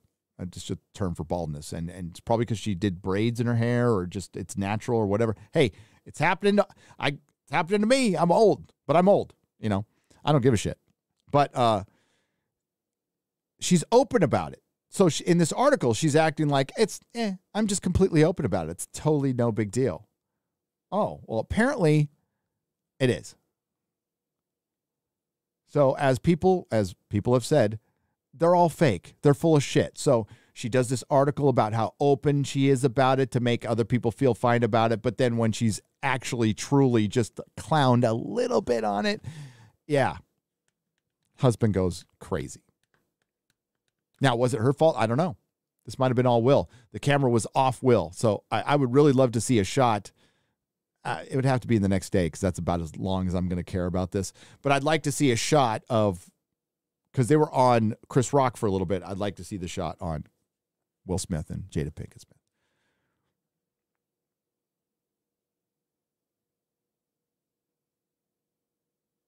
I just hope Chris Rock didn't contact COVID from the slap. Hashtag because the science. WG for $10. Me too. Hashtag me too. Trinoculus P for $5 says, Gary, any chance to see Politicized on FNT? He's an ex-Disney artist who puts out great content on YouTube. I'll check it out. I will definitely check it out. Thank you, Trinoculus P. I will certainly take a look. I got to take a look at a couple things today, including the Nerdy Ronin's channel, because I promised them. G-Man for $5. It might have taken 6 years to develop The Witcher 3, but it will take longer for Gary to get out of the room. For Witcher, dude, G-Man, it'll take longer for me. You're right. It might take longer for, I was going to what's going to happen first? Me getting out of that room, the Picard review for season 1, or when's a winner? I think it's more likely the Picard review out of the 3. Ween Zero for 20 Canadian pesos. The Star Wars fandom really is its own worst enemy. Absolutely. They treated George like garbage for the entire prequel decade, so he admitted defeat and sold the franchise to Disney. Now we're stuck with bad Star Wars. You're not wrong. Okay? We were all very critical of George, and I'm not going to sit here and tell you that the prequels are good films, because they're not. They would be like me sitting here telling you that the Hobbits are good. The Hobbit trilogy is good films. I enjoy them. I do, but I'm not going to sit and debate anybody and say, "Oh, these are good films." Okay, no. It doesn't mean you can't like the prequels. And listen, they're fucking Shakespeare compared to Disney Star Wars. So that's. But here's the deal. I don't think George would have done much better either. But it was his. So at least we can have that. I'm not too sure George would have done much better. Now, if George would have been smart and not sold them to Disney and stayed as an EP and let other people direct, then we might have gotten something good. When was George at his absolute best? Well, when he was hungry as a director, and when Irving Kershner was there, and Gary Kurtz. That's when he and it's Marshall Lucas. Yeah. He was surrounded by a lot of good people. And he was a genius. The man's a genius. Sequel series. Everyone hits Chris now on Hulu, says Fat Steven Seagal for $2. Maybe. For 2 Canadian pesos, by the way. Thank you, Fat Steven Seagal. Good memes last night, too, as well. Eric John Pizza Art for $4.99. I heard California is going to pass a new piece of legislation called the Don't Say Jada Bill. Oh. You earned it. You earned it. Fat Steven Seagal for 2 Canadian pesos. Might as well give Oscars to anime at this point. Yes. Yes, because the best thing I've seen this year is a fucking 8-year-old anime series. Quite frankly. I guess the best movies I saw, or the movies I liked. I'm not going to say they're best, but in 2021, the movies I liked were Nobody, which is fucking good. Really fucking good. Spider-Man No Way Home, The Kingsman, The Snyder Cut. Not necessarily in any kind of order. I know there's one more in there. God, there's one more in there. I'll think of it later. Oh, The Suicide Squad. So that's 5. That's 5 movies I liked. I mean, I didn't even say like they're all-time greats. I'm just saying I like those 5 movies. You know, on an average year, there used to be like 10 things. I used to be able to whip out a top 10. Excuse me, while I whip this out, I used to whip out a top 10 list pretty easy. Now it's like barely getting to 5, and I cheated because I saw The King's Man in 2022. Model What You See, thank you for the $10. I appreciate the donation. Bless you. Love you, Gary, and everyone here from Team The Quartering. Says Rude Milk for 5 British pounds. And we love Team The Quartering. We do. Cheers. Even that lefty Pixels, he's all right. Narcissists smirk when when people believe them, says Felipe Abrigo for 1,000 Chilean pesos. Exactly. That's why there's so much fucking smirking in Hollywood. All that fucking smirking. Guy Verdon Mention for $2 says, align your screen. I did. Sorry about that.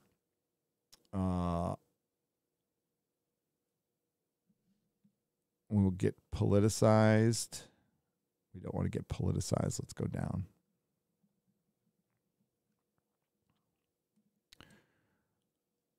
Minor Zircon says, I saw a vid of the commercial break. Will was crying. Yes, he was crying in between. Thank you for the $2. Yes.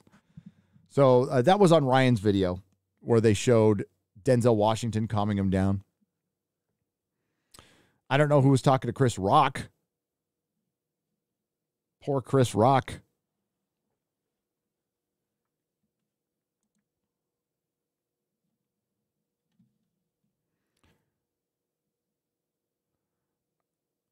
Eric K for $2 says bankruptcy is a sign of a successful business. Yeah.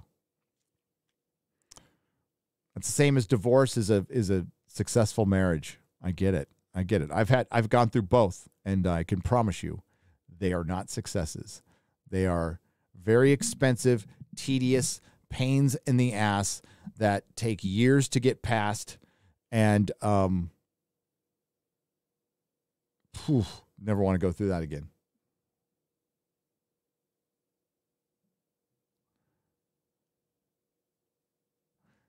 Can you see if you can get Johnny Massacre on FNT? Witty, based and British. Great takes on entertainment, current events, and the culture war. I will check it out. We'll put it in the notes. I hope Chris Rock comes out with a new comedy special and roasts Will Smith. The material is there. He wanted it to last night, but he held back. Yeah, I could tell he wanted to say something else. I hope he lets it rip, but Chris Rock's been pretty woke lately. So I used to like him a lot. I just but he really went down the whole everything else. Let's find Leslie Jones. Let me see if I can find that Leslie Jones video. I was tweeting a lot of stuff for me last night. I think I said something about because Leslie Jones' video is white supremacy is a spectrum. And I said unfunny women. Here's not being funny is a spectrum from bad comedians to women. Here we go. This is just wonderful, by the way. This is just fucking wonderful. The world needs more of this.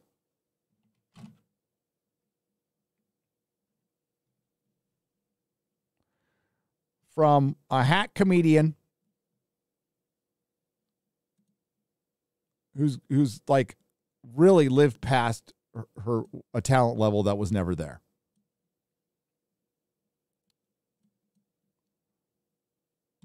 Hey, white people, it's me, Leslie Jones, America's motherfucking sweetheart. Oh my God, she's so edgy, and she's going to tell me how racist I am.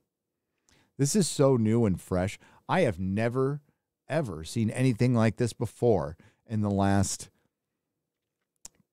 10 days. Here to illuminate something for all y'all. You're going to illuminate something for all y'all? Okay. Racism is a spectrum. Yeah, it is. Your colors are a little off right there. But it certainly does start. It goes from white to brown.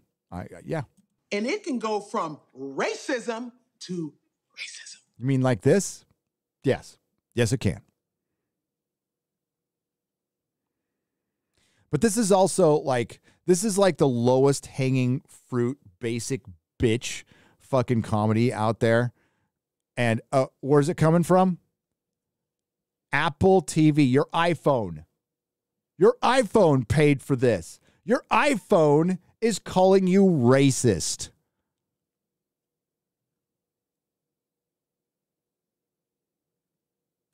With many shades and flavors in between. Where's that fucking laughing coming from? She's in a fucking room. With many shades and flavors in between. But what degree So it was so unfunny, they had to put canned laughter in that didn't help at all. of races are you? We have the extreme races, skinheads, KKK.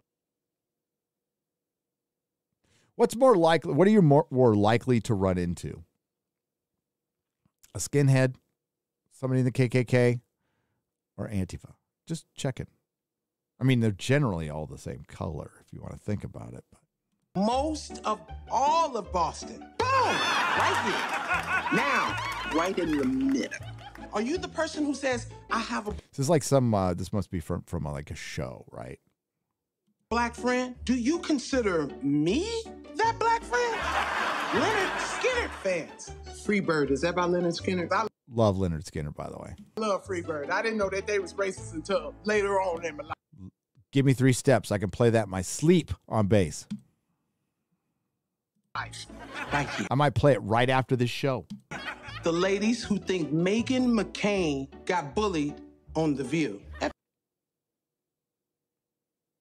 Meghan McCain, the rhino. Yes, I know. She's also a Republican in name only, but she's shaped like a rhino. Bitch didn't get bullied. She ain't get bullied. Do you secretly wish Bring It On ended in a tie? So you saying the bitches from Compton really I've never seen Bring It On. was gonna tie with you, bitch? No. This is where you are. She really bringing up movies from, what was that? When was that movie from? 2000? Was it Kirsten Dunst in it or something? And at the very end of the spectrum, we have the unconscious bias, a catch-all I think she's on the spectrum. for the rest of y'all. Did you assume Uncle Ben and Aunt Jemima were a couple? You Well, okay. Admittedly, yes, I did. racist and dumb as hell. Do you think all nipples are pink even while you looking at my black ass face? I don't think anybody wants to see your nipples. I'm just saying. That's racism sneaking in without you knowing it. Tricky little bitch. Okay, white people, I'm done teaching. If you didn't see yourself on the spectrum, that's the category you in. Giving yourself the best white person award.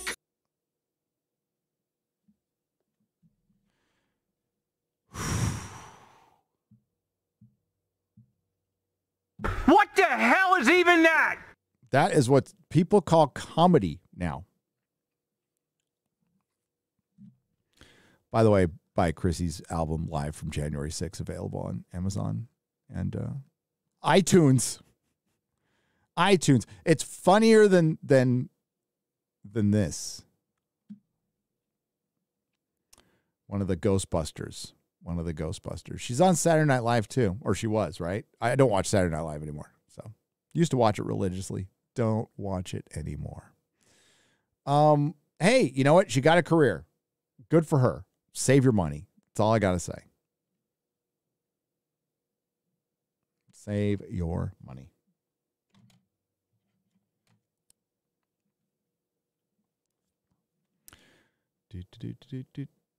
Where was I? Oh, why did it do that? Oh, sorry.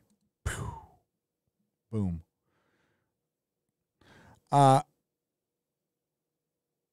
Her nibs don't exist. Imagine that. Poor baby says not applicable for $2. Oh, Jesus. Thank you. Deadly Penguin, 7 for $5. Hail, Gary, can't make this up. Howard Stern somehow blamed the slap on Trump.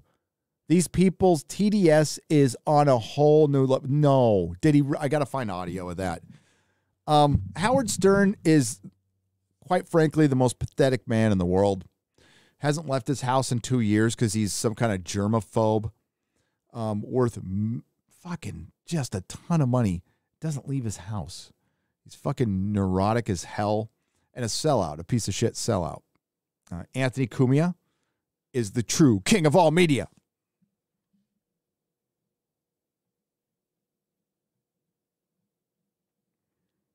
All right.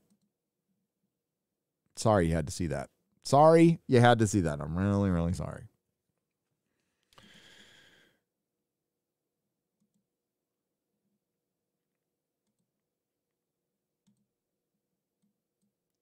Oh, hang on. Yeah, that was acting funny. Okay, now it doesn't. That's good. That's good.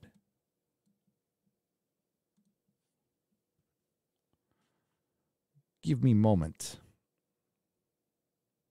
God, I was up late last night. Sorry, I'm a little tired.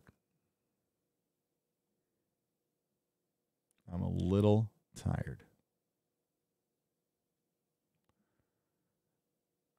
WG for $20 says, Will Smith, and thank you, by the way, WG. Will Smith and his wife will like to smoke after sex. Sadly, he's only had one cigarette this past month, and she is up to a pack a day. Hashtag no respect. Daddy. Oh, shit. I hit the wrong one. Daddy. No, not that. No. Get over there. That's the one I wanted. But we could hit Daddy Chill, too. Daddy, chill. Thank you. Matthew Hammond for $5. It was almost like Will Smith is in an abusive relationship. He was laughing at a joke I initially until he saw her reaction and responded by hitting him. He seemed happy in the after party when he was not there. Yeah. I just think when Regina somebody made that joke early on, there's a shot to Jake Gyllenhaal or Gyllenhaal, whatever you, and that look on his face is, look at that cuck. Look at that motherfucking cuck. And you know Will knows that. And you know everybody in the theater knew that. And yeah, it's probably got to get to you a little bit, being known as a cuck. I mean, we recently saw what happened to somebody who's supposed to be Alpha Mega Chad. Goes a little off brand. We'll just say a little off brand.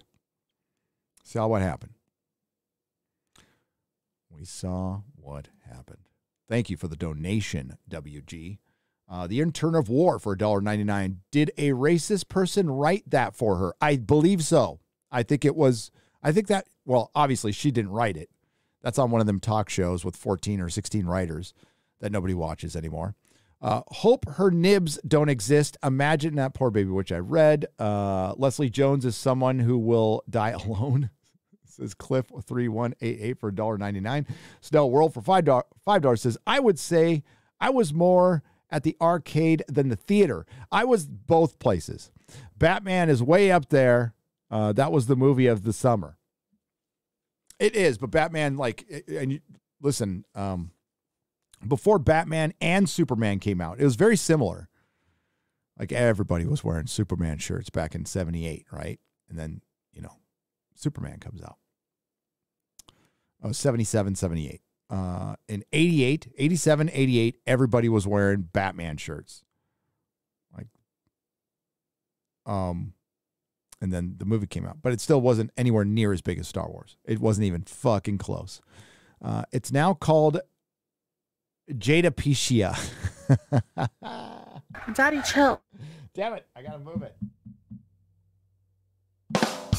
There we go. That is Caprellis Artwear for €5. Thank you. Minor Zircon for $2 says, I saw a vid of the commercial break. He was crying. Yes, he was crying. He's not well. Radgamer DX for $5.95. Will Smith has become an actor. Actors own the high moral ground in Hollywood, and they are higher on the food chain than the comedians. Remember that. They are. But have you noticed that some of the better actors we've gotten recently were comedians first, because there's not a ton of training going on anymore. But I mean, comedy's in a bad space. It's in a bad space. There's no, like, outside of Chappelle, there's no real super. Bill Burr is not somebody I would pay a fucking penny to go watch because he's a giant fucking sellout.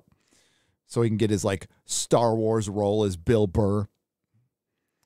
I know a lot of people put him on a pedestal as being some anti-PC guy. No. You know what?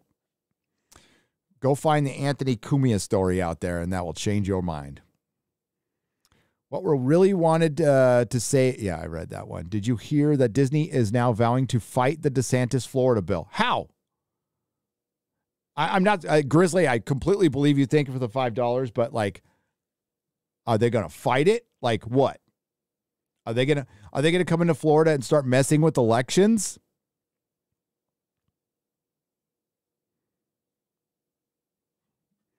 You know what's funny? If it wasn't for DeSantis, Disney would be in real bad shape right now.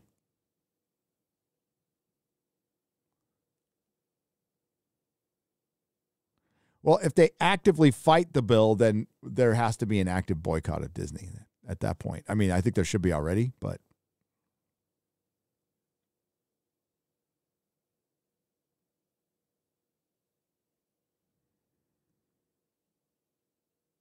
California did something recently that was insane.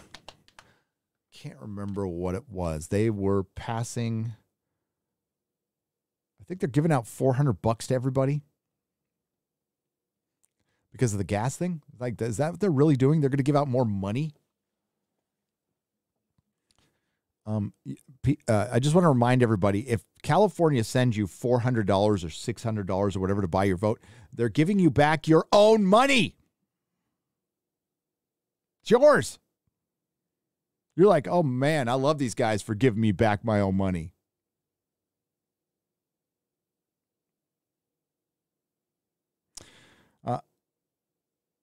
Smiley Warhead says, does she have something on him other than half? Half's enough. But I mean, I think he could live without half. I think Will Smith's half is plenty for a lot of people to live off of. It's something more. Smith went from Hollywood's biggest Jack Murphy to Hollywood's biggest simp, all while Jada sat there like a woke remake of Dr. Evil, says Okima No K's for 20 Canadian pesos. She, yeah. Do you know that Chris Chibnall was going to write for George Lucas's Underworld series? Yes, I did. Samuel Myth. Chris Chibnall was going to write for it. Ronald D. Moore. I think Moffat might have even had something to do with it. There was a bunch of people who were going to write for Underworld that were good. Chris Chibnall was not one of them. There would have been an arbitrary countdown clock and a bunch of shit that doesn't make sense at the end. He would have just fixed it with the fucking Force. Brother Nerdrotic, is it true that Will Smith is being asked to give his Oscar back? I heard that. I don't know. I can double check. Mark Smith for $5. I mean, I can do it right now. I don't think so. I don't think they'll make him.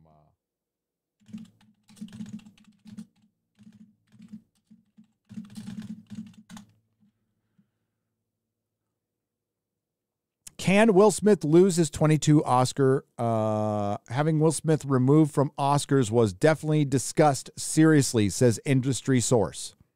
So according to People magazine, they talked about it, but they're not going to do it.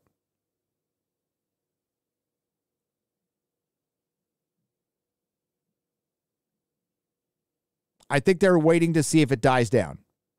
Like, if something continues and it gets bad, I mean, they're all reactionary, right?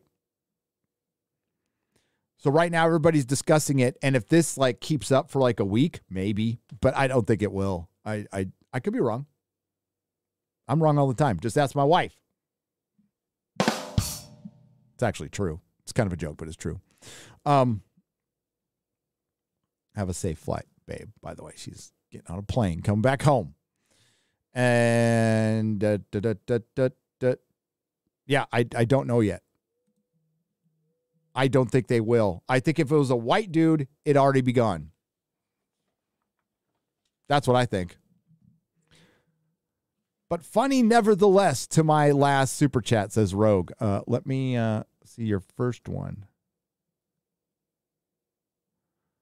Rogue, I didn't see it. Oh, okay. Yeah, here it goes. He slapped Chris out of frustration now that his wife is a verified pony of the town who made him an absolute joke of a black man. It's 2 times worse, but funny nevertheless to my last super chat. Gotcha, Rogue. Thank you for the $7 total.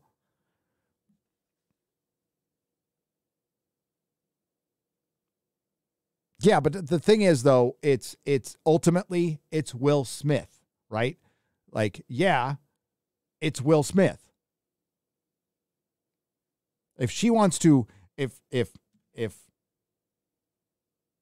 the wife wants to sleep around, there's one answer. Goodbye. You're obviously checked out of the relationship. It's time to go. It's going to suck, but bye. Sever that connection right away. It'll just get worse. Just, that's it. And you're Will Smith. You think Will Smith's going to have trouble doing anything? Jada Pinkett Smith will be the one who has trouble. Unless there's dirt. Unless there's some big time dirt.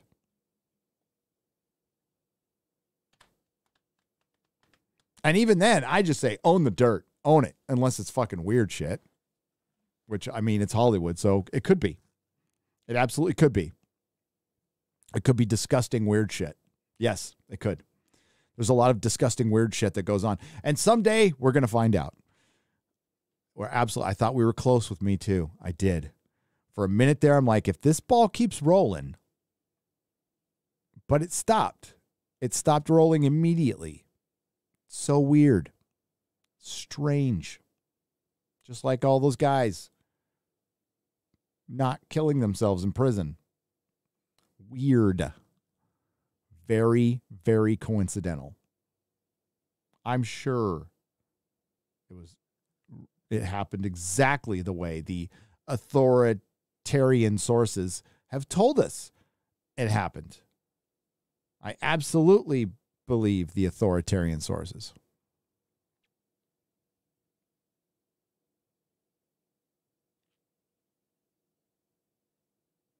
Yeah, okay, McClay D, you have a good point here for $4.99. He says, Chris Rock compared Jada Pinkett Smith to Demi Moore in her prime.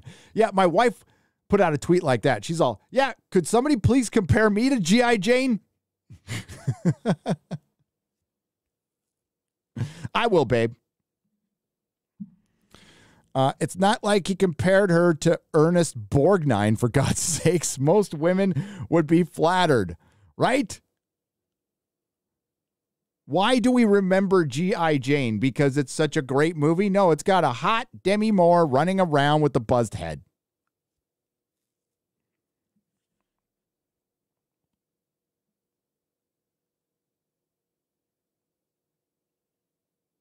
Loving the room setup, brother. Thank you very much, Tabletop Joe. I was working on it last night. Got a lot done. I got too much shit.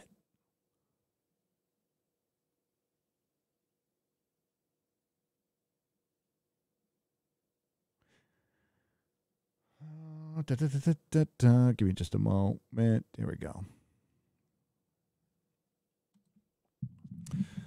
As a proud Florida man, I hope Disney fucks off. I'd rather hang out with you than any of the Hollywood people. Also, I'm almost at 800 subs. So the Whitfield report for $9.99 is 200 subs away from 1,000, man. That means monetization. Now, I don't know where your hours are at, but that's a huge, huge step.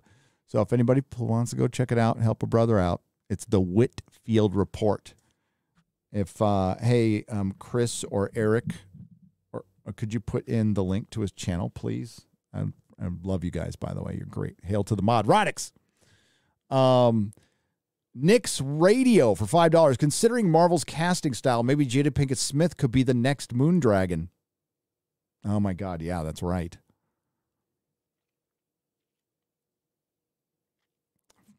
I see, like, I'm one of the few people, Nick, who like knows and likes Moondragon. Like, she was one of my favorite as a kid, probably because I had like a crush on I liked bald women. I was weird as a kid. I was strange. I like women that are bald and with green skin. Yeah, no shame in my game. The sad thing is no one is talking about the movies. The only thing they are talking about is the slap. This is what happens to the Oscars. Yes, John Orchard for $10, and I would feel sympathy if it wasn't for fucking Hollywood. William Hitzel is a member at the proto-molecule level. Welcome. Thank you very much. I appreciate it. We got a new member, Raven, at the proto-molecule level. Welcome. That's brilliant. Thank you. Welcome to the show. Members live stream will be on Sunday on this channel, just for the members, but it will be public, so you can all watch it Sunday morning-ish. Sunday morning-ish. All right, I'm going to be wrapping it up because I'm about to freaking pass out. Seriously. I'm like losing energy. Bubba Doom for $20. Happy stuff because you and Az speak so fondly of Doctor Who. I broke down and gave it a third try. I started at the beginning. Thank you. It is so charming. And the first Doctor is so likable. I have questions for you, Az. That's for Az. I will pass it on to Az. Well, I'll be on Real BBC tomorrow, so you can definitely pass the questions on tomorrow. 10 a.m. Pacific time, 12 p.m. Central Daylight Time. And now the UK is finally caught up, so it will be at the normal time. It'll be at the normal time. Seeing your shirt, thoughts on the one season of Hellstrom. Do you think Dave Chappelle would have taken the slap? Dave Chappelle would not have taken the fucking slap. No. Well, I don't know. Honestly, I don't know if Dave Chappelle would have acted any differently than Chris Rock. If I think about it, they're very similar in temperament. Right? I mean, I believe Chris Rock is very capable of throwing a punch. I totally believe that. I think he is capable of throwing a punch. I think both men were aware they were live being watched by, at the time, 9 million people. Okay? It's kind of like, it's been a year, right? The much, much, much, much overblown Zack Snyder situation with Jeremy and the charity. Now, what's overblown is the narrative. What fucking Zack Snyder said was fucked up, and fuck him for saying that. I've said it then. I said it now. It was Warner Brothers who pressured him into saying that. But that was still Zack Snyder's choice. Ultimately, it's choice. And what happened behind the scenes, what he intended to do, doesn't really fucking matter anymore because he didn't correct it. But there was a big fucking overblown narrative about that. Like, just absolutely overblown. That Ryan and Lethal Lightning didn't set. Now, you know Ryan. You know Lethal Lightning. These are not guys who check themselves unless there's a real good reason. And there was a good reason. There was a charity going on for suicide prevention. That's a good fucking reason to keep your pie hole shut about anything. And you can take care of stuff later. Okay? You can just be an adult and take care of stuff. That's what most people think. And it's died down. And you know, Zack Snyder, that thing could have made $250,000. Easy. He fucking killed it being an idiot, being a pussy. But that said, they were aware they were on live TV. So that's why that hand was open. I mean, if it's private, maybe Chris Rock fucking punches him back. Who knows? Who knows? I mean, Chappelle, yeah, maybe he would smack him back. Maybe he would. But, I mean, Chappelle's like somebody we want to be careful not to put on a big old pedestal either. I think he's anti-PC when it comes to people going after him. People going after him.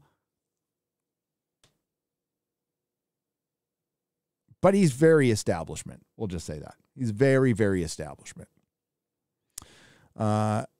David the Batman, welcome to the Proto Molecule level. Welcome to memberships. We get a live membership stream on Sunday.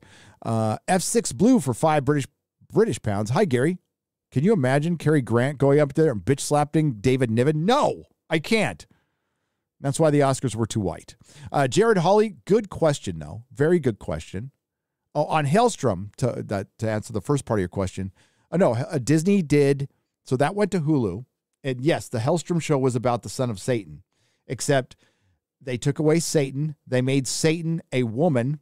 They made Satan a female serial killer, and she had twins. And Satana is Damien Hellstrom's sister, and they basically made her the main character. Sounds like every fucking thing that's been made in the last 4 years. So no, I wasn't. It sounded like utter shit. What's up, Kai? How's it going, buddy? Von Max for $5 says, Hail, thoughts on Simu Liu refusing to sign any Marvel Master of Kung Fu Shang-Chi comics at DC's Awesome Con because he finds them racist. Don't pay to get that idiot fucking hack to sign and ruin your comic books. If that piece of shit signs his name on your comic books, he devalues it. You might as well wipe your ass with it. I would not fucking taint the glorious Paul Gulacy art or Jim Starlin art with some fucking hack commercial actor's signature on it. That's my thoughts on it. Some commie from fucking Canada. No, get those Master of Kung Fu books CGC'd or just read them and enjoy them. Put them in bags and boards. Don't have people sign your books. Unless it's fucking John Byrne, George Perez, Roy Thomas. We're talking bona fide legends. Todd McFarlane. And then you can go and get that thing slabbed and certified. Somebody signing your book is actually damaging it. Unless they can verify the signature. I used to be one of those guys who could do that. Not anymore. Yeah, I mean, like, having Simu Liu sign your comic book is equal to taking a leak on your comic book.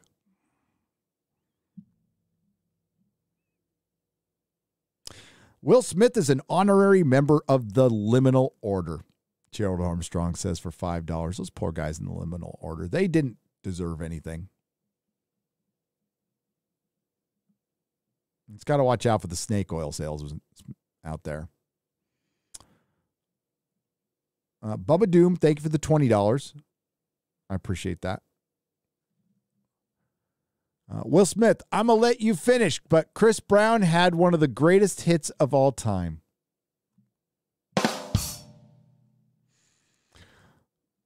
Look, another black on black crime and nobody goes to jail, says Trucker Mark USA for $5. Rackets played slow-mo. You can see Rock start to pull his fist back in reflection. Yes, you can see him do it. And that's a normal thing for a person to do. Just like it is to get out of the way of a punch. To anybody who hasn't been punched, it hurts. And if you wear glasses, it's even worse.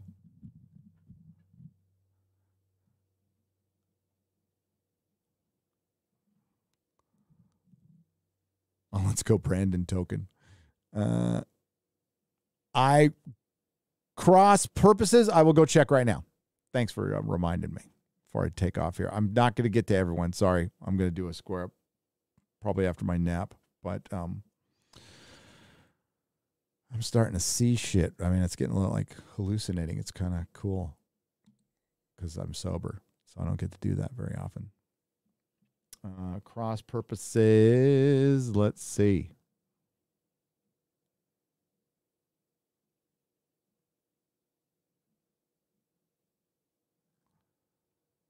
Negative. Is it under the same name or is it under a different name? There it is. I got it. Okay. People saying Will totally got laid last night. No way. She saw that, laughed at his fist. She could have stomped Rock's head, but he's still in the doghouse or under the doghouse. I don't think he got laid last night. I don't think that was, no, he probably cried and went to bed. Oh my God, the dulcet tones of Dan Vasc for 100 Brazilian pesos. Gary, I heard you're a bass player, but can you slap? Oh, I can slap. That is the worst and best dad joke.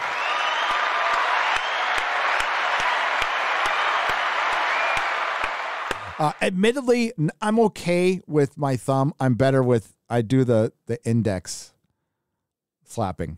Boom, like that. Little int whistle. Little int whistle on you. Because a long time ago, Dan, I broke my left hand. So it does this. Naturally. It's all crushed in. And I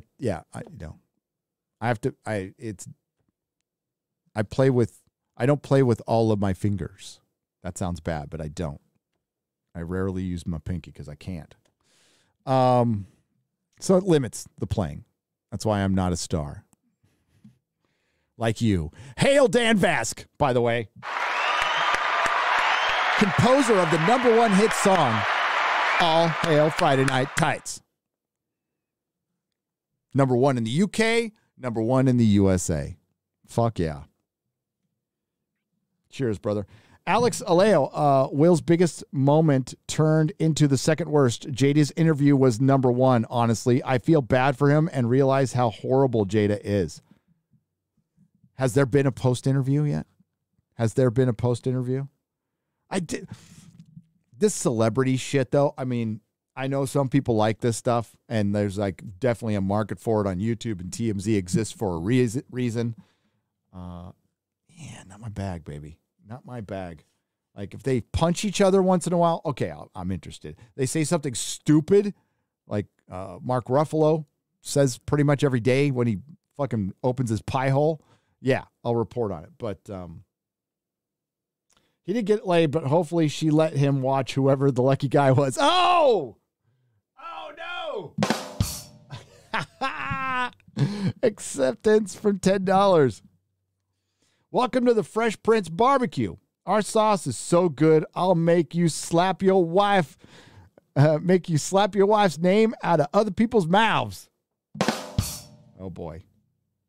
Hey, Gary, watch the Donner Superman films over the weekend. Even though I like Man of Steel, it doesn't come close to the heart and charm of the Donner films. Monopoly Loser 2, exactly. And that's, if you like Man of Steel more than the Donner films, that's fine. I don't care. But to come out and say the Donner films are trash, like I said, there's fixed points in pop culture. There are certain things, there's just like 7 or 8 things that are just, most everybody thinks they're good. Of course, there's an outlier. Lord of the Rings trilogy, Batman the Animated Series, Star Wars the Original Trilogy, Raiders of the Lost Ark, Donner Superman. There's probably a few more games out there that I don't know about, but you know what I'm talking about. Like fucking stuff everybody likes. Yes, there's always a contrarian going, fuck that one. Yeah, that's fine. That's fine. Can always account for that. But stuff everybody likes.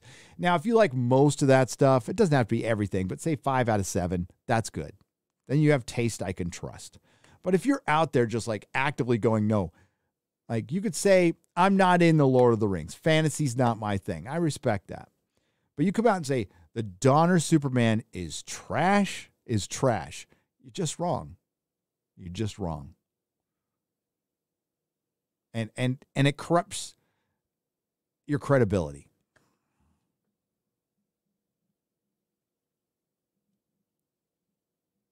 Hail Rackets, by the way. Thanks for the continued support and content, Gary. Love the community. And that is the Whitfield Report, who's been a member for 14 months. Thank you very much. YouTube did not notify me the last member stream of the community post, only the re-upload on Nerdrotic Live. Geek Tripology, we are going to fix that problem. We are going to fix that problem next time because we're going to do it on the main channel. So I apologize that you missed it, and it will. And thanks for being a member for 11 months, and that problem will be dealt with. That was probably mostly my fault, so I'm sorry. Paul Rolu is a new member. Thank you very much. Jay Nash is a member for 11 months and says, love you, Gary. Love you too. David the Batman says, welcome. Welcome to the memberships. Oh, no. How could I see it? I was gone. There was a Comic Outpost estate sale this weekend, and nobody told me? Shit. Are you serious? Or is it this weekend? Is it this weekend? My wife might have to stay in San Francisco. Somebody send me an email, Gary@nerdrotic.com. Could I buy some of my old shit back? By the way, I own the domain to the website now. Not comicoutpost.com. I don't want that one, quite frankly. I was never able to get that one. That one's been owned forever. I used to be comicoutpost.net. But I got the old one that I had was The Comic Out, because that's what it's called. It's called The Comic Outpost. TheComicOutpost.com is mine. Is mine. Yep. We're going to get it back. All right. I really do got to go. So if I miss some, they will be made up in the Super Chat Square Up, which will be in the next 24 to 48 hours. Next video, swinging for the fences, baby. Swinging for the fences. First time I've ever tried to swing for the fences. It could fail miserably, and that's okay because I've failed on so much shit. It doesn't even bother me anymore. It's like, oh shit, there I go again. And I'm pretty close to really wanting to get, like, Picard season 2 has fired me up, and I almost jumped in and did a season 2 part 1 review, and then I went, I can't do that. I can't do that until I do my season 1 review. So I'm not going to do a season 2 part 1. I'm going to do a season 1 and a season 2. I'm going to do a season 1 and season 2 because I don't think a lot of people have seen Picard. And while Red Letter Media and Critical Drinker, two great channels who do some of the best fucking work on this platform, have done fantastic videos on it. I want to, this might not be fantastic, by the way. This might be a fucking terrible idea. But my commitment was to show you everything stupid in the show. This could be a 20-hour video. I don't know. There's a lot of stupid. There is a lot of stupid. Alex Kurtzman is a moron. Had a great conversation with somebody who used to work on Star Trek Discovery and Picard, and they no longer do. Now, I can't give out their name, but they have no problem with me saying this because, and I quote, and I told my members last night, I'll quote, so many people have left this show, there's no way they could figure out it was me.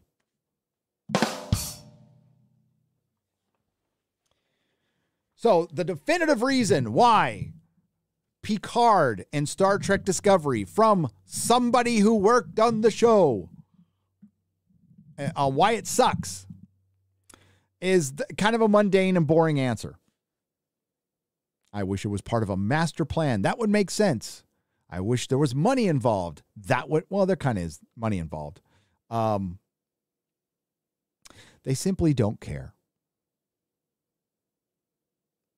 And they actively dislike Star Trek fans. They do not like Trekkies. And I believe they have said this publicly before. And I know I've talked about it. Midnight's Edge has talked about it in the past before I have. Yes, they do not want Trekkies around. They don't like them. They actively don't want them part of their fandom. What they want is what they have. CW Star Trek. They are perfectly happy with CW dumb, retarded Star Trek. They see that as that's what young people want. They want young people, so they think young people are retarded. When the fact of the matter is Hollywood is. So like they know they're not making Ira Bear, Ronald D. Moore, Gene Roddenberry Star Trek. They know they're making CW Star Trek, and they could give a fuck. So you're seeing misaligned perspectives. We Star Trek fans see it as one of the top 3 all-time franchises, one of some of the greatest shit ever written, stuff people cite, stuff that like inspired people to go to fucking NASA, that people still watch, that people have encyclopedic knowledges of, that took the time to fucking learn all this shit because they love it. That's not how Alex Kurtzman sees it. See, you think every time, we Star Trek fans think every time somebody makes Star Trek, they need to make the greatest Star Trek possible. Alex Kurtzman doesn't see it any different than the next episode of Hawaii Five-0 or whatever shit program he's doing. Because, I mean, Alex Kurtzman's aware he's not talented. He's aware he has duped a bunch of fucking morons at banks. So that's your answer. People always ask, how are they still making this shit? Well, they lowered expectations. They lowered them. And that they're fine. They're completely fine making shitty content. Nobody watches it. Nobody talks about it. There might be somebody at Paramount or whatever worried about it, but it's not anybody who can change anything. And I heard working there fucking just is terrible. It's a miserable experience. Utterly, utterly miserable. And yeah, that's why I put it in a live stream. It's not going to surprise anybody. As a matter of fact, that's a lot of environments in Hollywood right now. That's a lot of environments in Hollywood right now. I mean, fuck. What if we openly heard about Warner Brothers? So Warner Brothers, they're trying to turn things around, but like, you know, most of the people who are responsible for fucking, you know, the Snyder Cut fiasco and everything else, they're on their way out. They're on their way out. They're going to be gone. Next couple of years. And it's because it was a fiasco. They made a mockery of the company. Not saying the new regime's not going to do the same fucking thing, because quite frankly, with Warner Brothers, it's meet the new boss, same as the old boss. So we'll find out. Thanks everyone for tuning in. Thank you for the super chats and donations. I've been thinking of finally reading the Lord of the Rings books, but there seem to be so many versions of them. Are they all the same? Or are there any different short extended edition versions? No, they're all the same. They're all the same. They have appendices. Just go on Amazon, there's like a 3-pack you can get in paperback that I believe is like $30. Some Norwegian guy. Now, if you want to be a collector like me, I mean, I've got the gold leaf versions that like have 18 karat gold on the edges of the pages. No, but there's no there might be illustrated versions out. There is illustrated versions, but just get a regular paperback version. You'll be fine. And you'll enjoy the hell out of it. You will. Those are good books, man. They're good. Thank you, some Norwegian guy, for 109 Norwegian krona. I'm trying to get into Kevin Eastman's autograph on Mirage Studios original number 7, the first one in color. That's a legend. That is a bona fide legend. So yes, get his autograph. Happy Monday from Boston. Oh, you racist, Mark C. Sherman. Just kidding. You probably missed that video. Love your channel. Love you too. Another base gamer girl you should have is Vera Dark. I know Vera Dark. Hope you could find a way to get her on Friday Night Tights. Thanks for content, Gary. You are welcome. Avar Jantz, thank you. Yeah, we had a couple of great ladies on the last 2 weeks, and we will have them back because they did a great job. I'm a big fan of both of them now. I mean, I knew who Brittany Venti was before that, but Melanie, like, was very impressive on Friday Night Tights. I will say she fucking hung in there, and it was a fun show. And yeah, she's definitely coming back.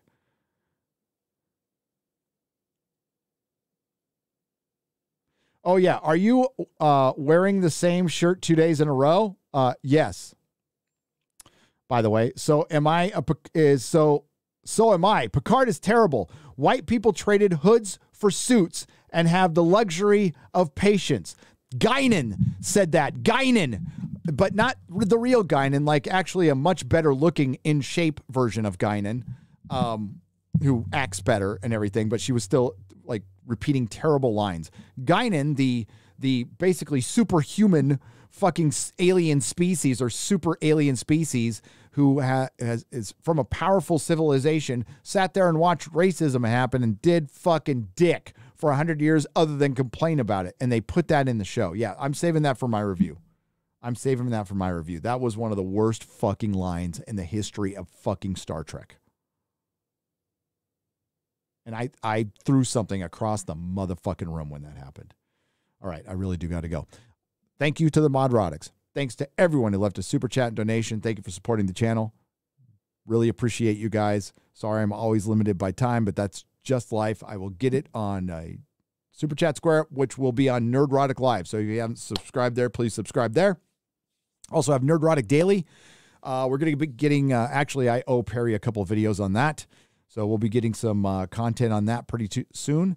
Watch out for a video in the next 7 days. Just released one this morning, which was like a huge release of power. It's the first one I allowed somebody to release on my channel without me taking a second, third, fourth, fifth look at it. It was like really like letting go a little bit.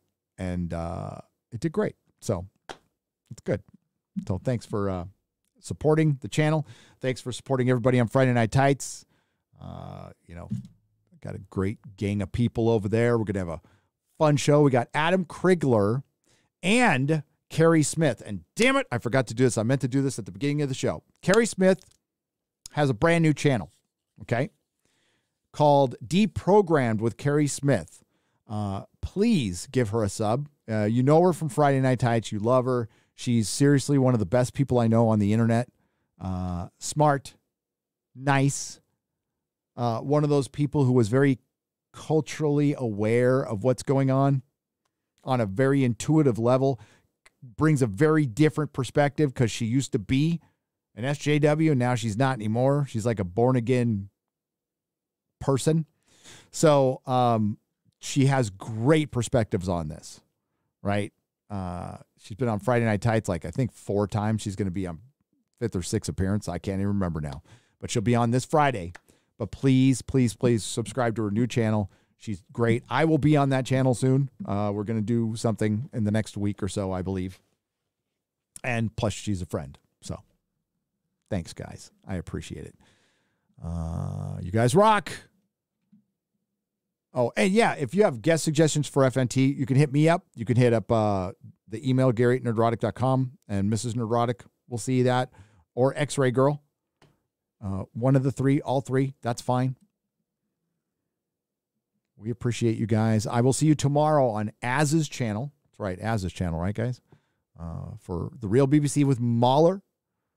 Of course, Az and Nina Infinity. Until next time, not all who wander are lost, and may the wings of liberty never lose a feather. And don't get slapped by Will Smith. Nerdrotic.com.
Do not come. Do not come. I'm gonna come.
I think Will Smith was unbreaded.